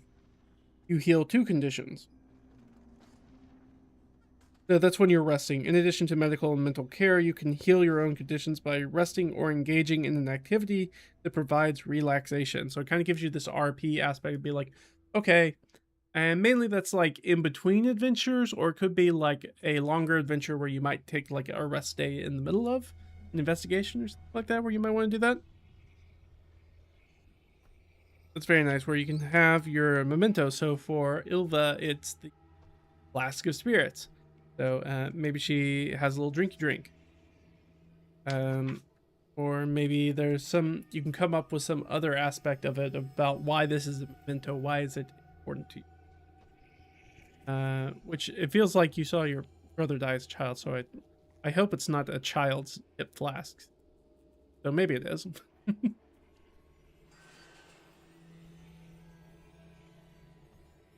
But I do like this aspect and like how it works, and it gives you this memento and it gives you this ability to use it in a mechanical sense. Like it is important to you. It's not a thing that you want. It's very different, like I said, from those D&D trinkets, which were cool, but they require like the dungeon master to make up something for why they're important to the story, or for them to have really any impact in the game. And another like really great part of this is just the adventure. So the whole thing, this whole section is about 34 pages, plus not including like the handouts, player character stuff in the back. But the rest of the booklet's about 34 pages. It's split in half. 17 of that is the Quickstart rules, which do a really great job of pretty much telling you the entire way to play this game. And then the other 17 detail the adventure. Archivist first.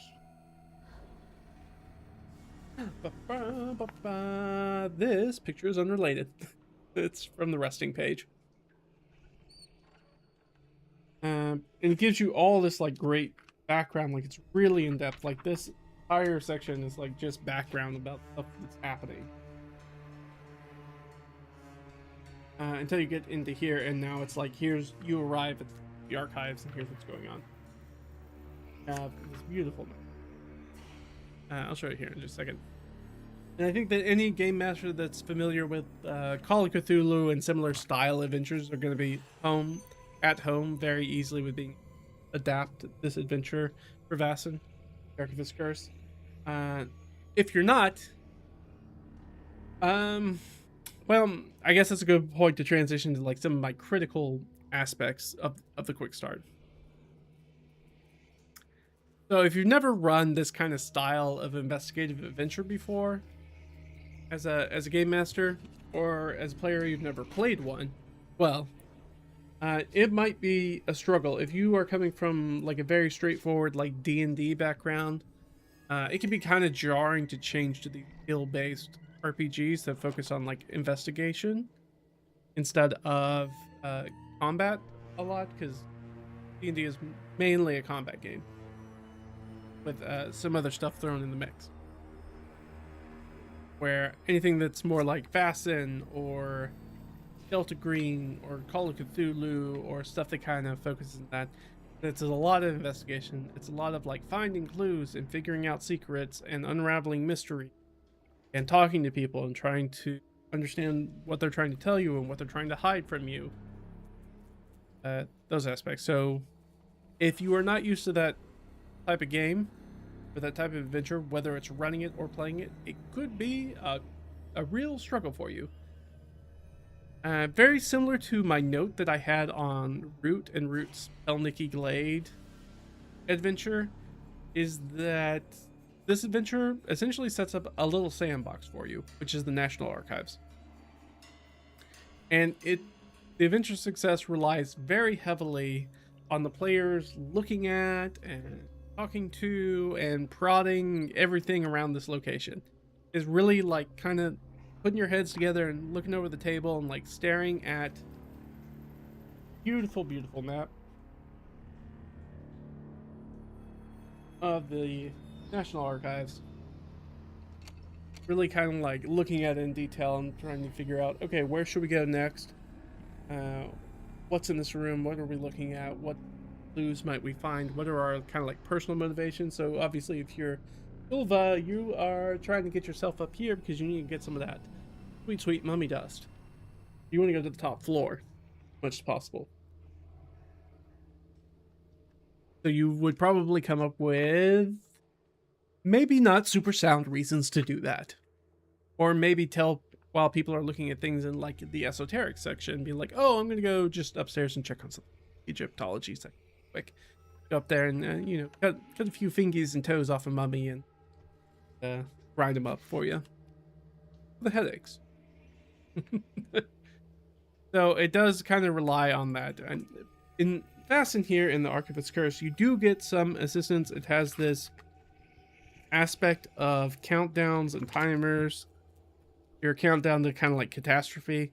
So it's like if your players screw around too much, there is a way to kind of like keep things ratcheting up. This is where I think is kind of the thing that I've missed, that I was like, oh, it would have been nice if they told us like the time frame in the adventure instead of just free RPG day summary. Like it would be nice to have it, because there's kind of how many of these? There's 5 separate sections of kind of the countdown, like how the adventure progresses as the players are kind of moving through stuff and investigating things. So if you were able to take that and then score that onto 120 minutes, you could figure out like a time frame when you're running the session about like, when should I introduce the next thing to happen if they don't prompt it themselves. And that was one of the things that I was looking for in here. I was like, oh, these are really great, but it also kind of just gives you a little bit of a wishy-washy, like, whatever you feel like it's right. Or like here, I'll just read the intro paragraph for countdowns and catastrophe. During the mystery, the conflicts will escalate step by step. The following events can be used to increase the pace of the game when needed and to push the players towards the final confrontation. Step 1 must occur early in the mystery. And I'm like, but when? Like, is that like 5 minutes in? Is that 20 minutes in? Is that an hour in? Probably not an hour. An hour will be halfway through.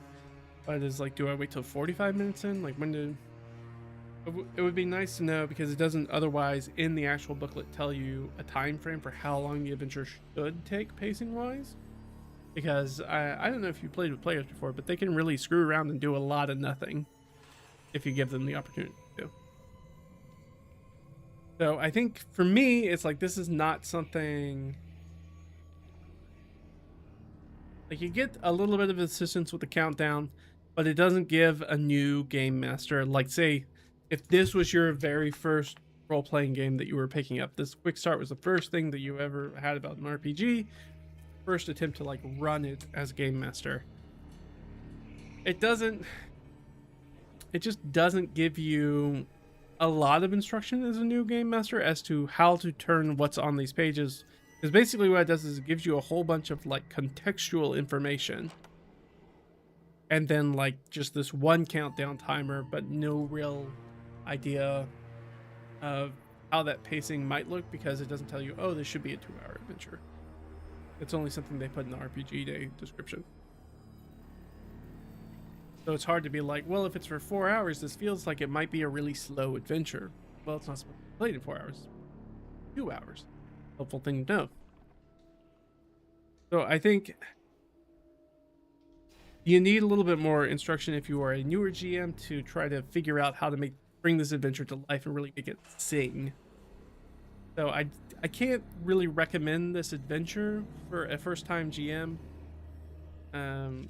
Certainly not for a first-time GM, and honestly, I'm not even sure if I would recommend it as a first-time GM for this system if you weren't already familiar with running things like Call of Cthulhu adventures, which are also very similar. Like, if you sit down, I think if you're a GM and you sit down and look at this adventure outline, which is 17 pages, and you read through it and be like, there's like a whole lot of information about like the story that's going on for me to like exposit in like drips and drabs, but not a lot of, and like kind of what to find in different locations, but not a lot of structure as to how to take that and turn that into a fulfilling adventure. I think you might struggle with it. I think you're going to have a lesser experience than you could have with this. So I would think if you are interested in doing something like this, I would maybe look at recommending one of the like many like highly rated Call of Cthulhu adventure modules that do a little bit better job of like providing like a clear timeline, like dates and times in the world, in universe, about like the adventures events that can act as a guide for like a game master, how to keep the adventure going and how the adventure might develop as your investigators are kind of moving around stuff. Also, if your gaming group is coming from D&D, there's basically one combat in this entire adventure.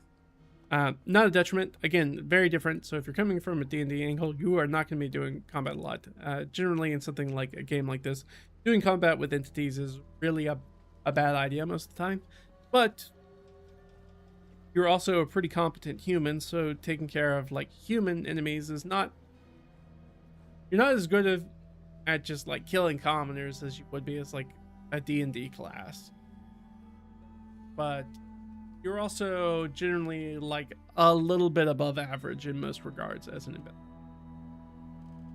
So if you have that like bloodthirsty group of D&D trained adventurers or trained players who aren't going to enjoy like an entire session of role playing and like mysteries and doing investigations and deducing kind of like what's happening, like reading between the lines of what's happening here, that energy at the table, if you're trying to run this adventure, I think is going to drop really, really quickly.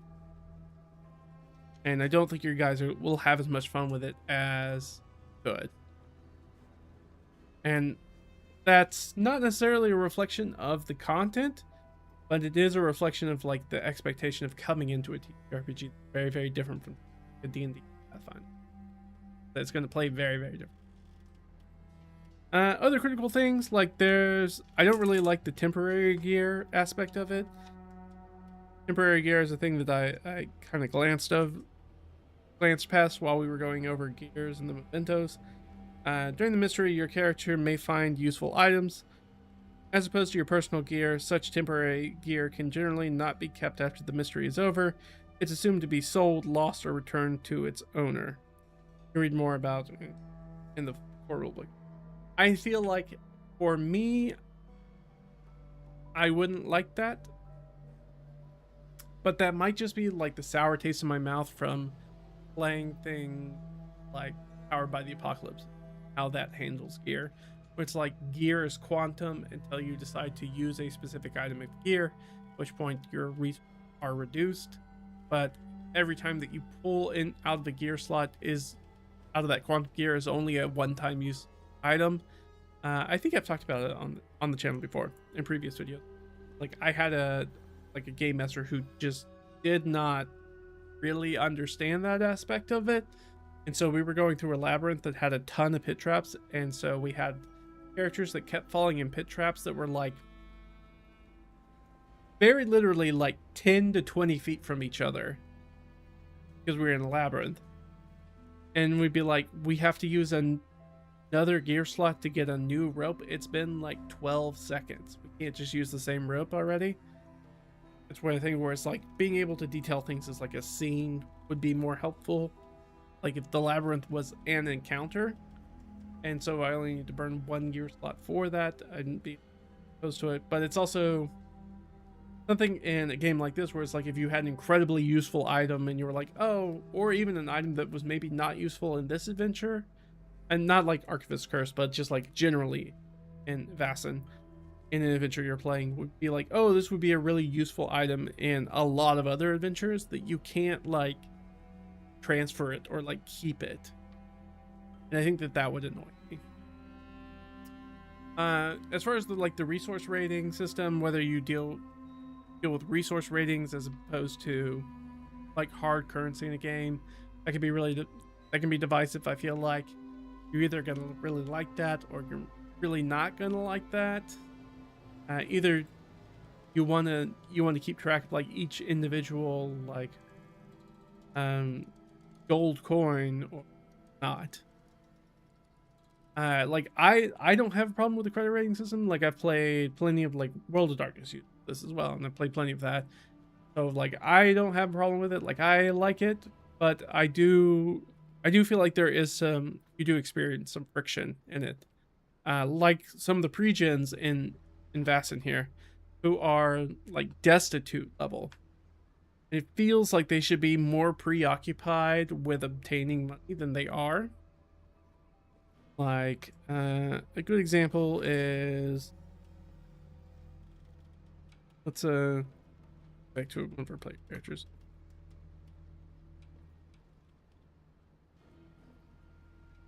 Yeah.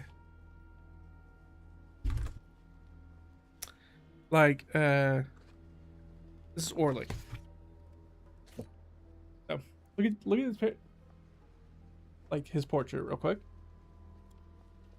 Now looking at this portrait, does this strike you as somebody who seems like they are poor? My answer is no, not really. Like, he's got an embroidered like greatcoat that barely has any wear and tear on it, and that wear and tear is like normal wear and tear along like the bottom hem. But there's also like characters that are like fully destitute, like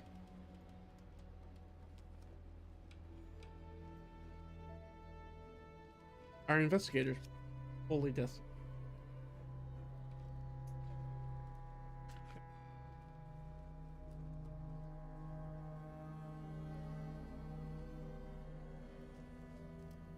That guy's image strike you as somebody who seems destitute? Not really. And now I know that's just art, but it does, like, even like in their motivations, they don't seem particularly inclined to trying to better themselves, other than the fact that this guy has taken a case that for money, being a private investigator for money. And when you have a credit rating system, there's no granularity for how to like beg, borrow, steal, or scrimp or save money to get a leg up in these types of games to really like improve your credit rating in that way. You just kind of have to forget about being poor, because dealing with that compared to say one of these characters is afraid of ghosts, because dealing with like being poor and trying to overcome that as opposed to being afraid of ghosts and trying to overcome that, especially in, spoiler alert, this adventure, which features ghosts. I'm not gonna say a lot about the adventure because I want you guys to check it out and play it and be enthralled by it. But spoiler alert, there's a ghost in it. You can't really like tangibly RP that in small scenes and be like you get rewards for doing that. Or in D&D, you have a thief who's really obsessed with being like, I need to get more money. They might be doing like pickpocketing, and each of that will give you a certain amount of like actual currency, tangible currency, that allows you to put that in your pocket and allow you to do things that you otherwise wouldn't do. You know, get a better meal, get a better room, buy a piece of gear, whatever. But in a game like this, you just don't get that, so that can be like a bounce off point for it. Like I don't have that much of a problem with it, but I do see friction in it when you're like, oh, I'm fully destitute, but I also don't seem particularly concerned about like where my next meal is going to come from or where I'm going to be sleeping in a week. Or like, I've got to take this really, really awful job and see it into the end because I just need the money. Like these characters don't really kind of work like that in these types of games. Similarly, conditions are like that, right? It either means nothing or it's going to mean something. In this game, it doesn't really mean that much. Like I said, that's kind of just the style that Vaesen's going for, and I don't have a problem with it, but I do think some people would be like, oh, well, I don't like that.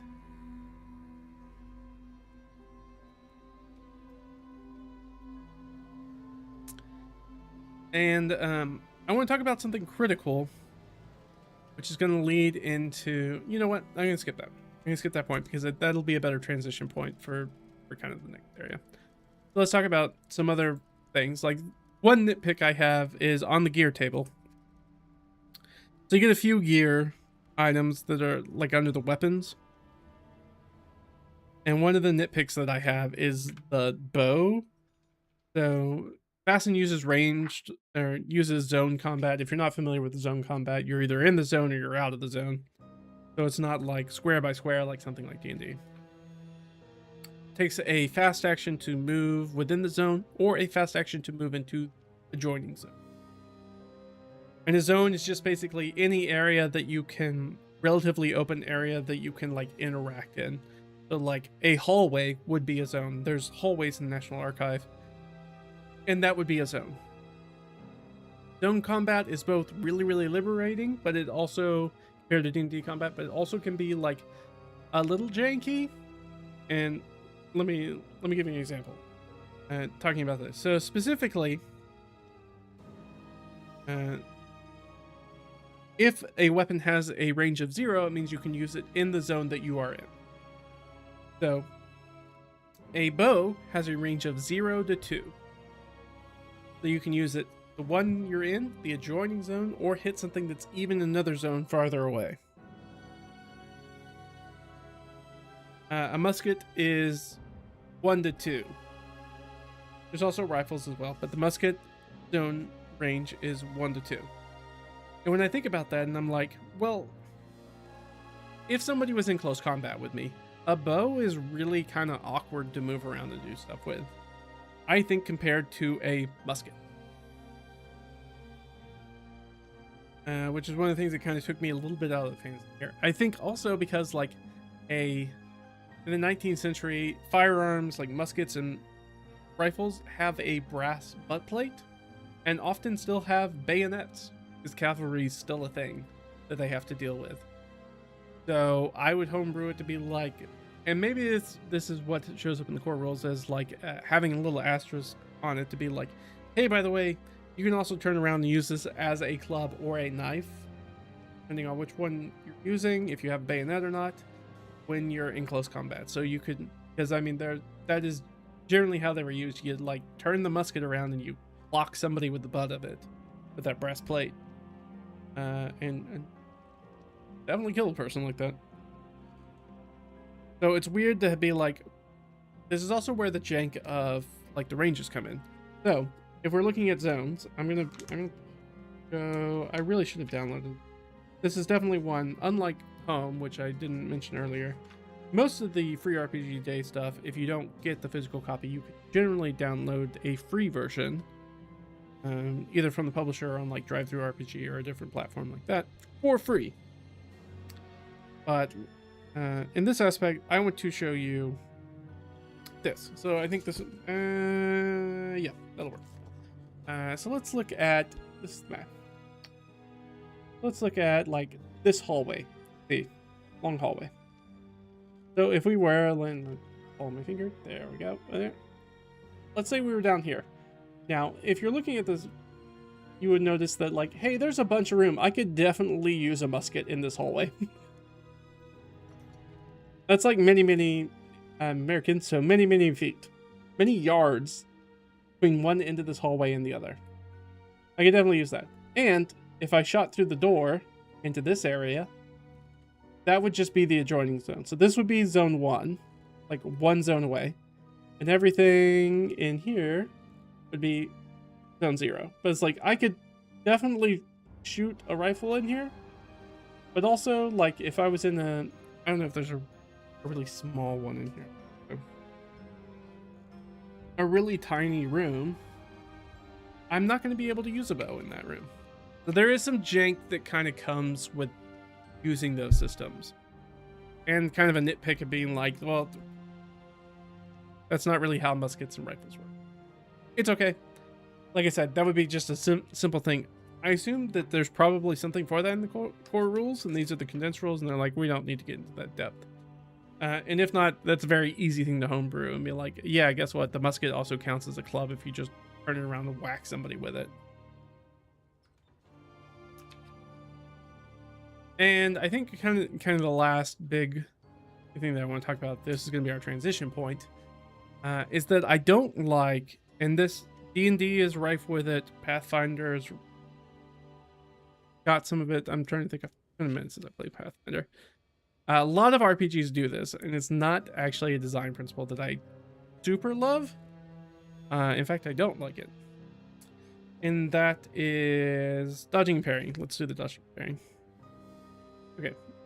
I'm gonna read the paragraph and then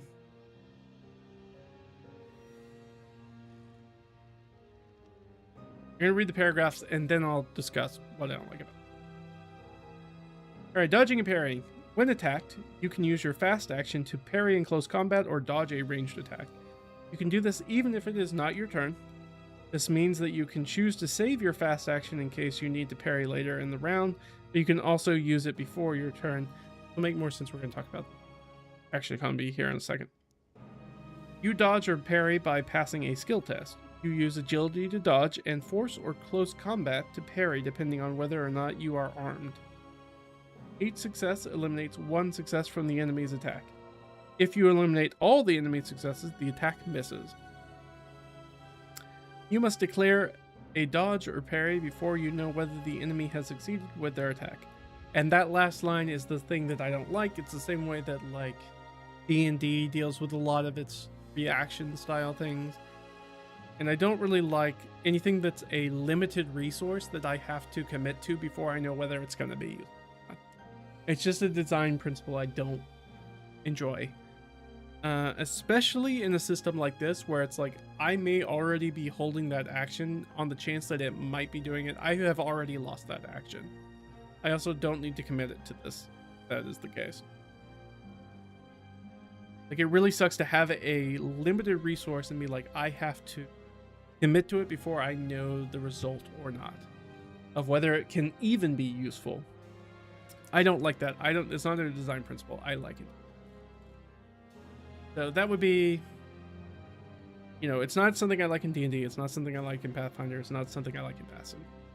So that would be a day one, like errata homebrew rule for me, especially when I already have to save that fast. Like, it's just like, maybe there's a reason, because we're only looking at the condensed rules here. So like, maybe there's a reason I'm missing that would reveal itself if I was looking at the full standard rules. But for me, I'm like, I just don't like that design. It's already kind of redundant if my turn has already gone by anyways. So I think it's kind of double dipping for the same effect. So let's talk a little bit about the action economy. So this is one of the things that really surprised me, is I really like the action economy.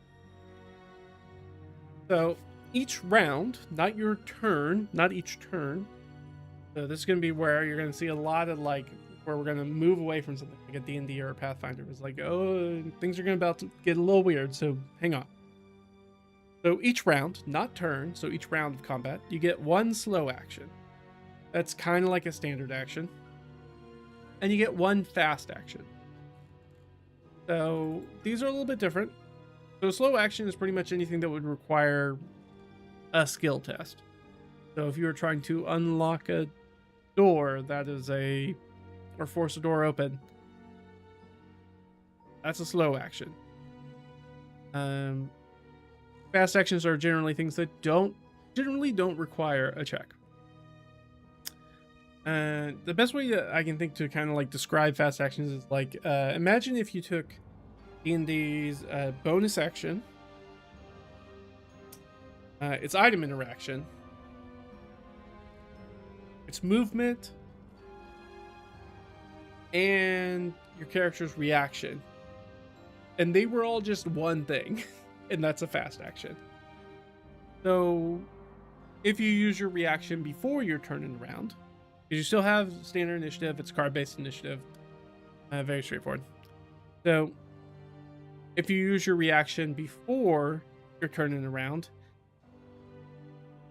you can't use it later in the round after your turn, unlike D&D where it's like per turn you get a reaction in between each turn. So there are instances within a round of combat where you could have a reaction before your turn, do your turn, and then have a reaction after your turn in the same round of combat. Nope. The action economy works by round, not by turn.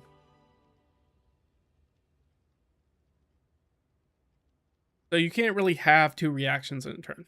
You can't like dodge and parry two attacks in a turn. Except, secretly, you can. Now, this isn't explicit in the rules, but I'm going to read between the lines a little bit because I can't really think of a reason why you wouldn't be able to do this. Because it does say one of the things you can do with your slow action is you can degrade it down to a fast action. And nothing in the fast action says that you can only do it once per round. Unlike the grappling, like escaping from a grapple is a thing you can only do once per round. It requires a fast action. So you can't fail to break out of your grapple and be like, anyway, so I'm going to use my second. I'm going to downgrade my slow action to a fast action and try to break out again. You can't do that. It very explicitly says you can't do that. So, but dodging and parrying, maybe you can do both of those in one. I assume you can, because it doesn't tell me I can't. So you can downgrade your slow action to a fast action, which means that you can have two reactions to do a dodge or a parry in a round. But the problem with that is that's all you're going to be doing the entire round. So when your turn comes up, you got nothing left to do. There's nothing you can do. That means you spend this entire round of combat like weaving back and forth and parrying and dodging and doing that stuff. Very thematic. I like it a lot. It also means like we were just talking about, and the thing that I don't like being like, you have to commit before you know. If you think that you are going to get a potential attack after your turn, after your initiative in the combat round, you have to save that fast action. You can't use that fast action. Now, fast action is something that wouldn't generally require a roll. That might be like reloading your revolver. Probably not a roll to do that. So on my turn, if I'm going to reload I have to choose whether it's like, if I reload my revolver, that's great. I'll have my 6 shots back for the next round or whatever. But I also know that one of my opponents goes after me, which means they're likely to attack me. And if they attack me, I won't be able to dodge or parry it. So do I do that action, or do I save that action in reserve in case I need to dodge or parry if they attack me? And so if I make that decision where it's like, all right, I decide that I'm going to save it in case I need to dodge or parry, I've already made the commitment to not use that thing on my turn, which is why I don't like the double dipping and being, oh, once they attack me, I have to decide before I know whether they succeed or fail to be like, I want to spend action to dodge or what. Like, but I've already saved the action. I'm already going to lose the action anyways, except for like shouting at somebody because it's not my turn anymore. So I don't know. It's a little bit of a double dip, but I do like the action economy of that way. It's very simple. It's very straightforward. It's like either you have a slow action and a fast action, or you have 2 fast actions and you need to save those actions to reaction.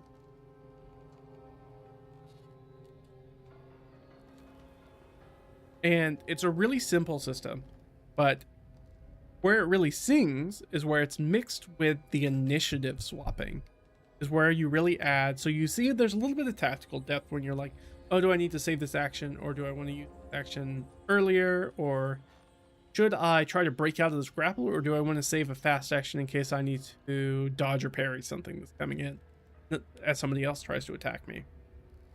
So you kind of have those tactical choices already, but it really kind of elevates it and takes it to another level when you mix in the initiative swapping aspect of that.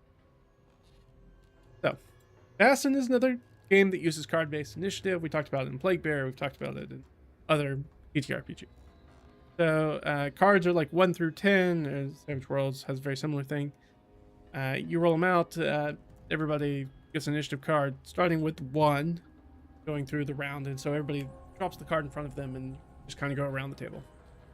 So what's really surprising about it is, like, on your turn, you can swap initiative with any creature that is yet to come up. They do not get a choice in it. You have the initiative and you can choose to move. So let's say that the monster rolled really low and the monster's going at the end of the combat, and everybody's like, if we let the monster go at the end of the combat, everybody's going to feel compelled to save that fast action to maybe like dodge or parry. Well, I'll trade my initiative at the top to let the monster go now. And so if the Vaesen goes now, then it's going to attack whoever it's going to attack, and then everybody else will have free reign to use that fast action because they don't need to hold in reserve for anything. So it creates this layer of tactics for the initiative, and I really love an initiative system that can be used tactically. Like, that is a part of the important choices that you need to make in a round of combat, where everybody's looking around the table and be like, do I want to go? Similarly, if you have like any effects that go off on your turn, like in D&D terms, like stuff that like starts or ends at the start or end of your turn,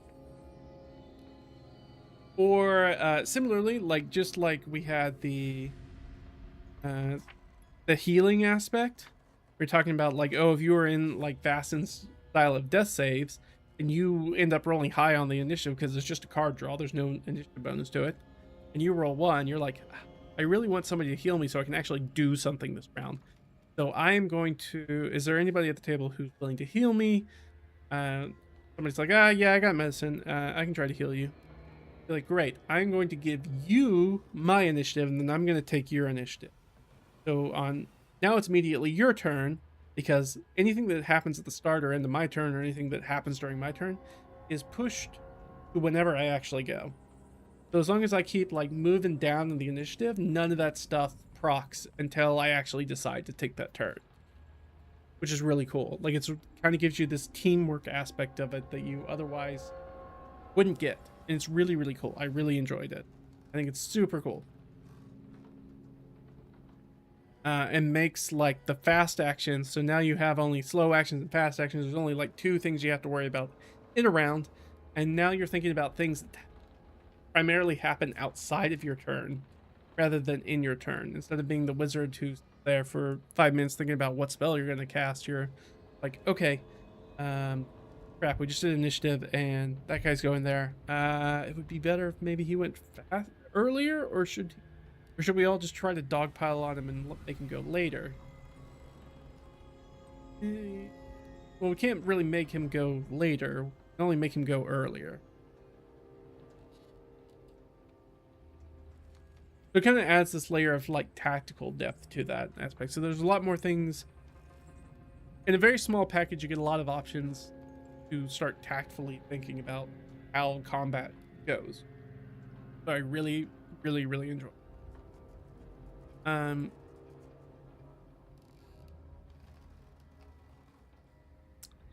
And I think I should talk about fear. Fear. So we talked about conditions, and this is a little bit where things, if you're coming from a D&D background, like frightened is a condition in D&D. Fear is an effect. It is not a condition. If you are afeared, you are terrified, but terrified is really the only traditional D&D style condition that you get in Vaesen. At least here. Maybe there are other ones, but that's the only one that's presented here in the condition. So, fear is something that happens when you encounter a Vaesen or other terrifying event. So you have to pass a fear test when it goes up. It's very, very similar to Call of Cthulhu, where you have to make a sanity roll whenever you see some shit that doesn't make sense, and you have to kind of figure it out. Very similar in that way. You can definitely see a lot of heavy inspiration for things like Call of Cthulhu, but also it's a very different system. The cool thing that I like is that you get a +1 to your dice pool for every ally that's also in that situation.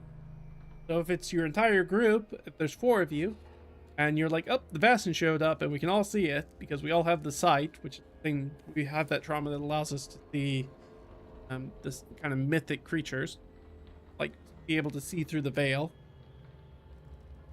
If all of us are there, each of us gets a +3 to that roll. It means you're more likely, it means that like there's this courage in numbers aspect that's modeling, which is really cool. So it's like, if you're an investigator, going off by yourself is not a good idea because you're more likely to become afeared. And if you're terrified by failing your fear roll, bad stuff happens. And this is what I really like about it, is that it really tries to model that fight-flight response when you fail to overcome your fear. So when you're terrified, you must choose one of the following below options. You can flee, you can freeze, you can faint, or you can frenzy. Each is not a particularly good choice, and you have to choose one of them. So if you flee, you use all your actions to flee from the thing that frightens you. So 2 fast actions to move 2 zones. There's no time to pick things up. You can't talk. You can't help anybody else. You choose the nearest and fastest way out of there. So not the safest, noted. The nearest and fastest. So unlike D&D, when you were compelled to like, generally like a turn undead or like a cause fear or something like that, it was like, oh well, you won't go through anything that potentially hurt yourself. It's like, nope, the thing that you are afraid of is the primary concern for you. So if you have to run through fire to get out of that doorway, because that is the closest doorway, you run through fire to get through that doorway. Unless there is so much fire that is not reasonably an exit that you can get through. Second one is freeze. Your body refuses to move, rendering you completely immobile. You cannot talk or perform any actions whatsoever. If you are in a dark or concealed position, it is a successful vigilance test to spot you. So if you are in the dark and you get afraid of something, something that goes bump in the night, like let's say you are on some sort of like isolated windswept plain farmhouse and you have left into the dark of the night to investigate something that went bump, or you're in a cornfield or something like that. A cornfield is very American trope, but something like that. And you're going out there to check it, probably like going out there to check it. Somebody's got to come find you. Otherwise, you are completely vulnerable to whatever's out there. Assuming it can also find you. Third one is faint. Your body goes limp, and a veil of darkness descends upon the world. If you are lying in the dark or concealed position, it takes a successful vigilance test to spot you. Same thing, except you're laying down this time and unconscious. Even though mechanically there's no difference between like faint or freeze, it's except whether you are standing up or not. And the last one is frenzy. You attack the nearest hostile person or creature with whatever weapon you are currently holding or unarmed if you're not holding a weapon. Which means like even if you have like a gun or something on you, you are not in the right state of mind to like draw it. It means you're just gonna swing, you're gonna be throwing haymakers at this thing. You will not stop attacking until the enemy is vanquished. You cannot perform any fast actions except movement, and then only towards the enemy. If there are no enemies nearby, you explode in a fit of rage and start breaking things around. After your first turn of being terrified, you have the option to try to save out of it again, but that first turn will always go into it. I like it. I think it models that thing really cool. It gives you options, which is very nice, so you can pick whatever things maybe more tactically inclined, or maybe something that feels more like roleplay inclined as to how you think your character would deal with it. It's very cool.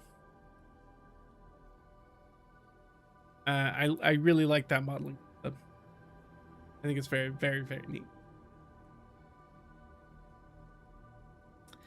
And then kind of the last thing, and I've kind of buried the lead here, talk about it, about why I think this guy, this Vaesen Quickstart is probably the best Quickstart that I have had the pleasure of reading for TTRPG. Maybe you picked up on it when I was reading stuff. Maybe you didn't. That's okay if you didn't. I would not hold it together. But man, is this thing like on a technical aspect so well written. It has easily the best technical writing I think I have ever read as far as TTRPG. Is that it has like the succinctness and the clarity of a very, very good instruction manual.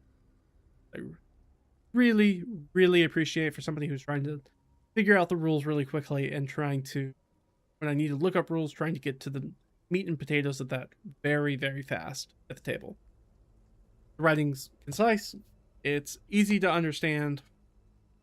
It provides like an unparalleled level of clarity for the game's mechanics. Like the mechanics are so easy to figure out.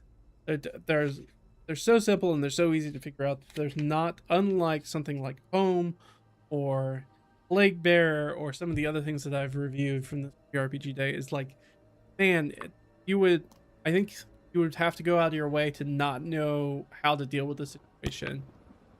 Quickstart. Like you'd really have to be doing some funky stuff in here. Like at no point was I confused when I was reading this or left wondering about how aspects of the game work when I was reading through it. And that's pretty unusual. Usually there's a few hiccups. Even in good writing, there's like a few hiccups where I'm like, oh, how does that work again? And I think the closest thing that we have there is it not telling me explicitly that I can drop my slow action to a fast action so I can do 2 reactions. But since it gives me a clear exception as to when I can't do that, like for grappling, I feel like I probably can then. And like, that's not like a mean feat. Like this is an incredibly major feat of technical writing. This booklet really raises the bar. So if for nothing else, I would suggest go getting the free RPG Day free download so you can read through it, specifically the game rules section. If you are interested in writing any sort of TTRPG content, you should get your hands on this book. and study how it lays out the rules of a game, how it explains things to the reader in a very simple and clear writing style. And so I really just want to give a shout out here to Free League's writers and editors, and again, translators for this game. Like, do you have any idea how difficult it is to get something that is translated like Plague Bearer right next to me? Really a testament to the difference of things. Why I almost put these two together when I was going to talk about them. Plague Bearer is also primarily Spanish or Italian.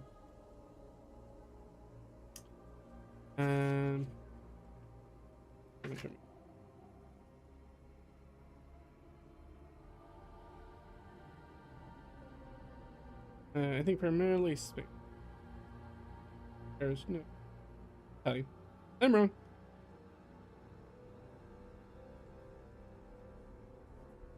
You can tell the difference of level between like the translation aspect of it, and that's a big thing when you're translating across language. So I want to give a real big kind of shout out here to Tomas, who was the editor, Brandon Bowling, who was the proofreader, Nicholas Lundmark, who was the translation. You guys did a great job here, like a truly fantastic job. Like, this thing is really easy to read and really clear. It truly does raise the bar. So great work, guys. This was a joy to read, and I felt like I could sit down and in 15 minutes I could figure out how to run this game for an entire group of people, and that's a really difficult thing to do with a quick start, because this is not like a super simple game. It's relatively simple, but it's not super simple, and does have like zone combat and different stuff going on, and fast and slow actions. Like, that could be really challenging to explain to somebody, but I feel like you guys laid it out really well. So kudos to you. Very well done. So summation. This, if we haven't hit on it already, you're either really going to like this or you're really not going to like this. So if you are somebody who's already playing Call of Cthulhu, I think the only thing that's going to draw you towards Vaesen is whether you want to play something that's a little bit more focused on like folktale, mythic kind of creatures as opposed to like cosmic horror. That's really going to be the big difference here. Or if you don't like the D100 system that Call of Cthulhu.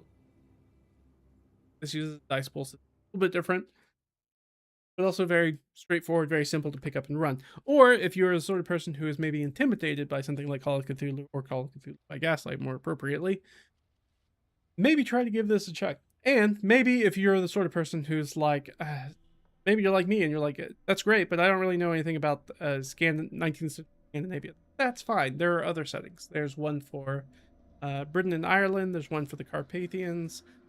So if you are Carpathia, so if you're interested in doing more vampire kind of stuff, Transylvania kind of stuff, you can get Mythic Carpathia.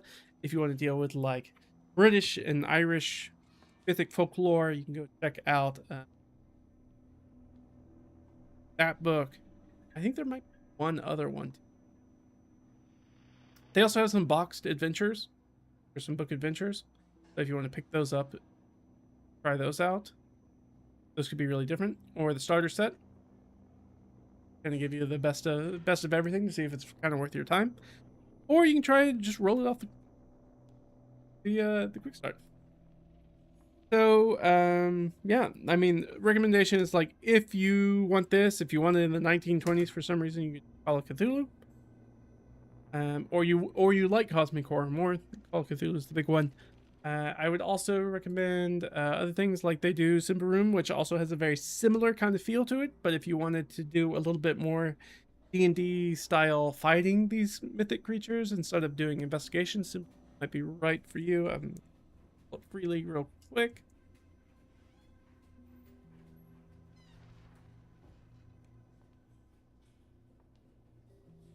There we go.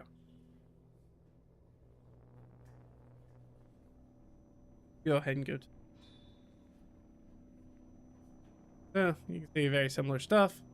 Let's look at their games. They got a bunch of games. Alien, Coriolis, Dragonbane, Invincible. So if you want to do superhero, do you want to do Morkborg? Do you want to do Simbaroom, which is the one I'm talking about? So if you want to fight those kind of strange mythic creatures in this very interesting fantasy, dark fantasy world, you can check that out. Very fun. I really like the art style in this game as well. Twilight 2000, which is a game that I really wanted to play, but I haven't had a chance to. Very interested in that. I have a friend I think I can convince to run it. X-Army, who I think would be down to run it. If you want to play something that's like a Vermintide more, I mean, it's kind of a thing, but Black Powder and Brimstone, Cyborg, which is Morkborg, but cyberpunk. Into the Odd, Forbidden Lands is another one that I really like. Very similar, got a very cool setting to it. Yeah, they got so many good games. Hard to not recommend. And so many different ones. I believe that Vaesen is very much built off of the Mutant Year Zero rules. So if you want to play a weird post-apocalyptic game, you do that. We're playing at the end of the days. You try that out instead. Frontier Scum is Weird West, and my head's in the way. I've also heard good things about the Walking Dead game. That this one I don't know too much about.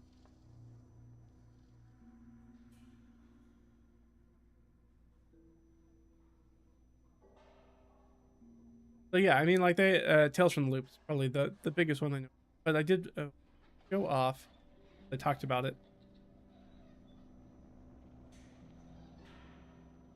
Oh, Ruins of Simbaroom. There it is.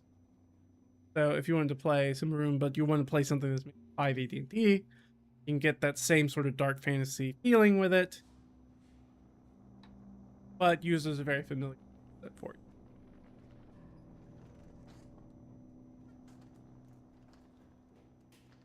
Again, the art's just great in these books. Very evocative. I think if there's any. I mean, those are kind of the big ones. I think kind of jump out at me. But yeah, I think that's a really good overview of these two games. Obviously, I think this Vaesen are really, really far. I think it's amazing. Quickstart, definitely the best one I have read, and you should go check it out. Go do that. Unfortunately, if you're interested in home, I don't know how you would get your hands on this unless you're in the UK. But actually, this was probably not going to be UK bundles, maybe. I don't know how you would get your hands on this. So, unfortunately, I don't have a good answer for you. As unless they have a print and play version, I don't think you're going to be able to get your hands, especially on this 2-player variant. So you might just have to go the full meal deal, big rules, and that's kind of a gamble if you're not sure. If this hasn't sold you on the game already, I'm not really sure what is the point. I think I've tried to make it as clear as like either this is going to be a game that's really for you, or it's going to be a game that's not. Yeah, I think that's it. I think that's everything we need to talk about today. Hopefully this was entertaining for you guys. I really enjoyed it. Really nice to kind of sit down and look at two horror things that are kind of similar, but also kind of not similar in other very strange ways. So hopefully this was helpful to trying to figure out maybe one of these games might be right for you, might be your favorite game. I know that I'm going to look for an opportunity to pass and probably pretty soon. I don't know if I'm going to use this adventure. Again, I'm not super familiar with running a ton of those Call of Cthulhu. So I think like I might struggle with this. But now that I know that the time frame is supposed to be like 2 hours for the adventure, that gives me a lot more confidence. I was like, I'm not sure how to stretch it out to 4 hours, but doing 2 hours, I think I can figure that out. I would probably put like timestamps on, to know when to do those prompt those condition things, those like chase aspects is kind of move towards catastrophe.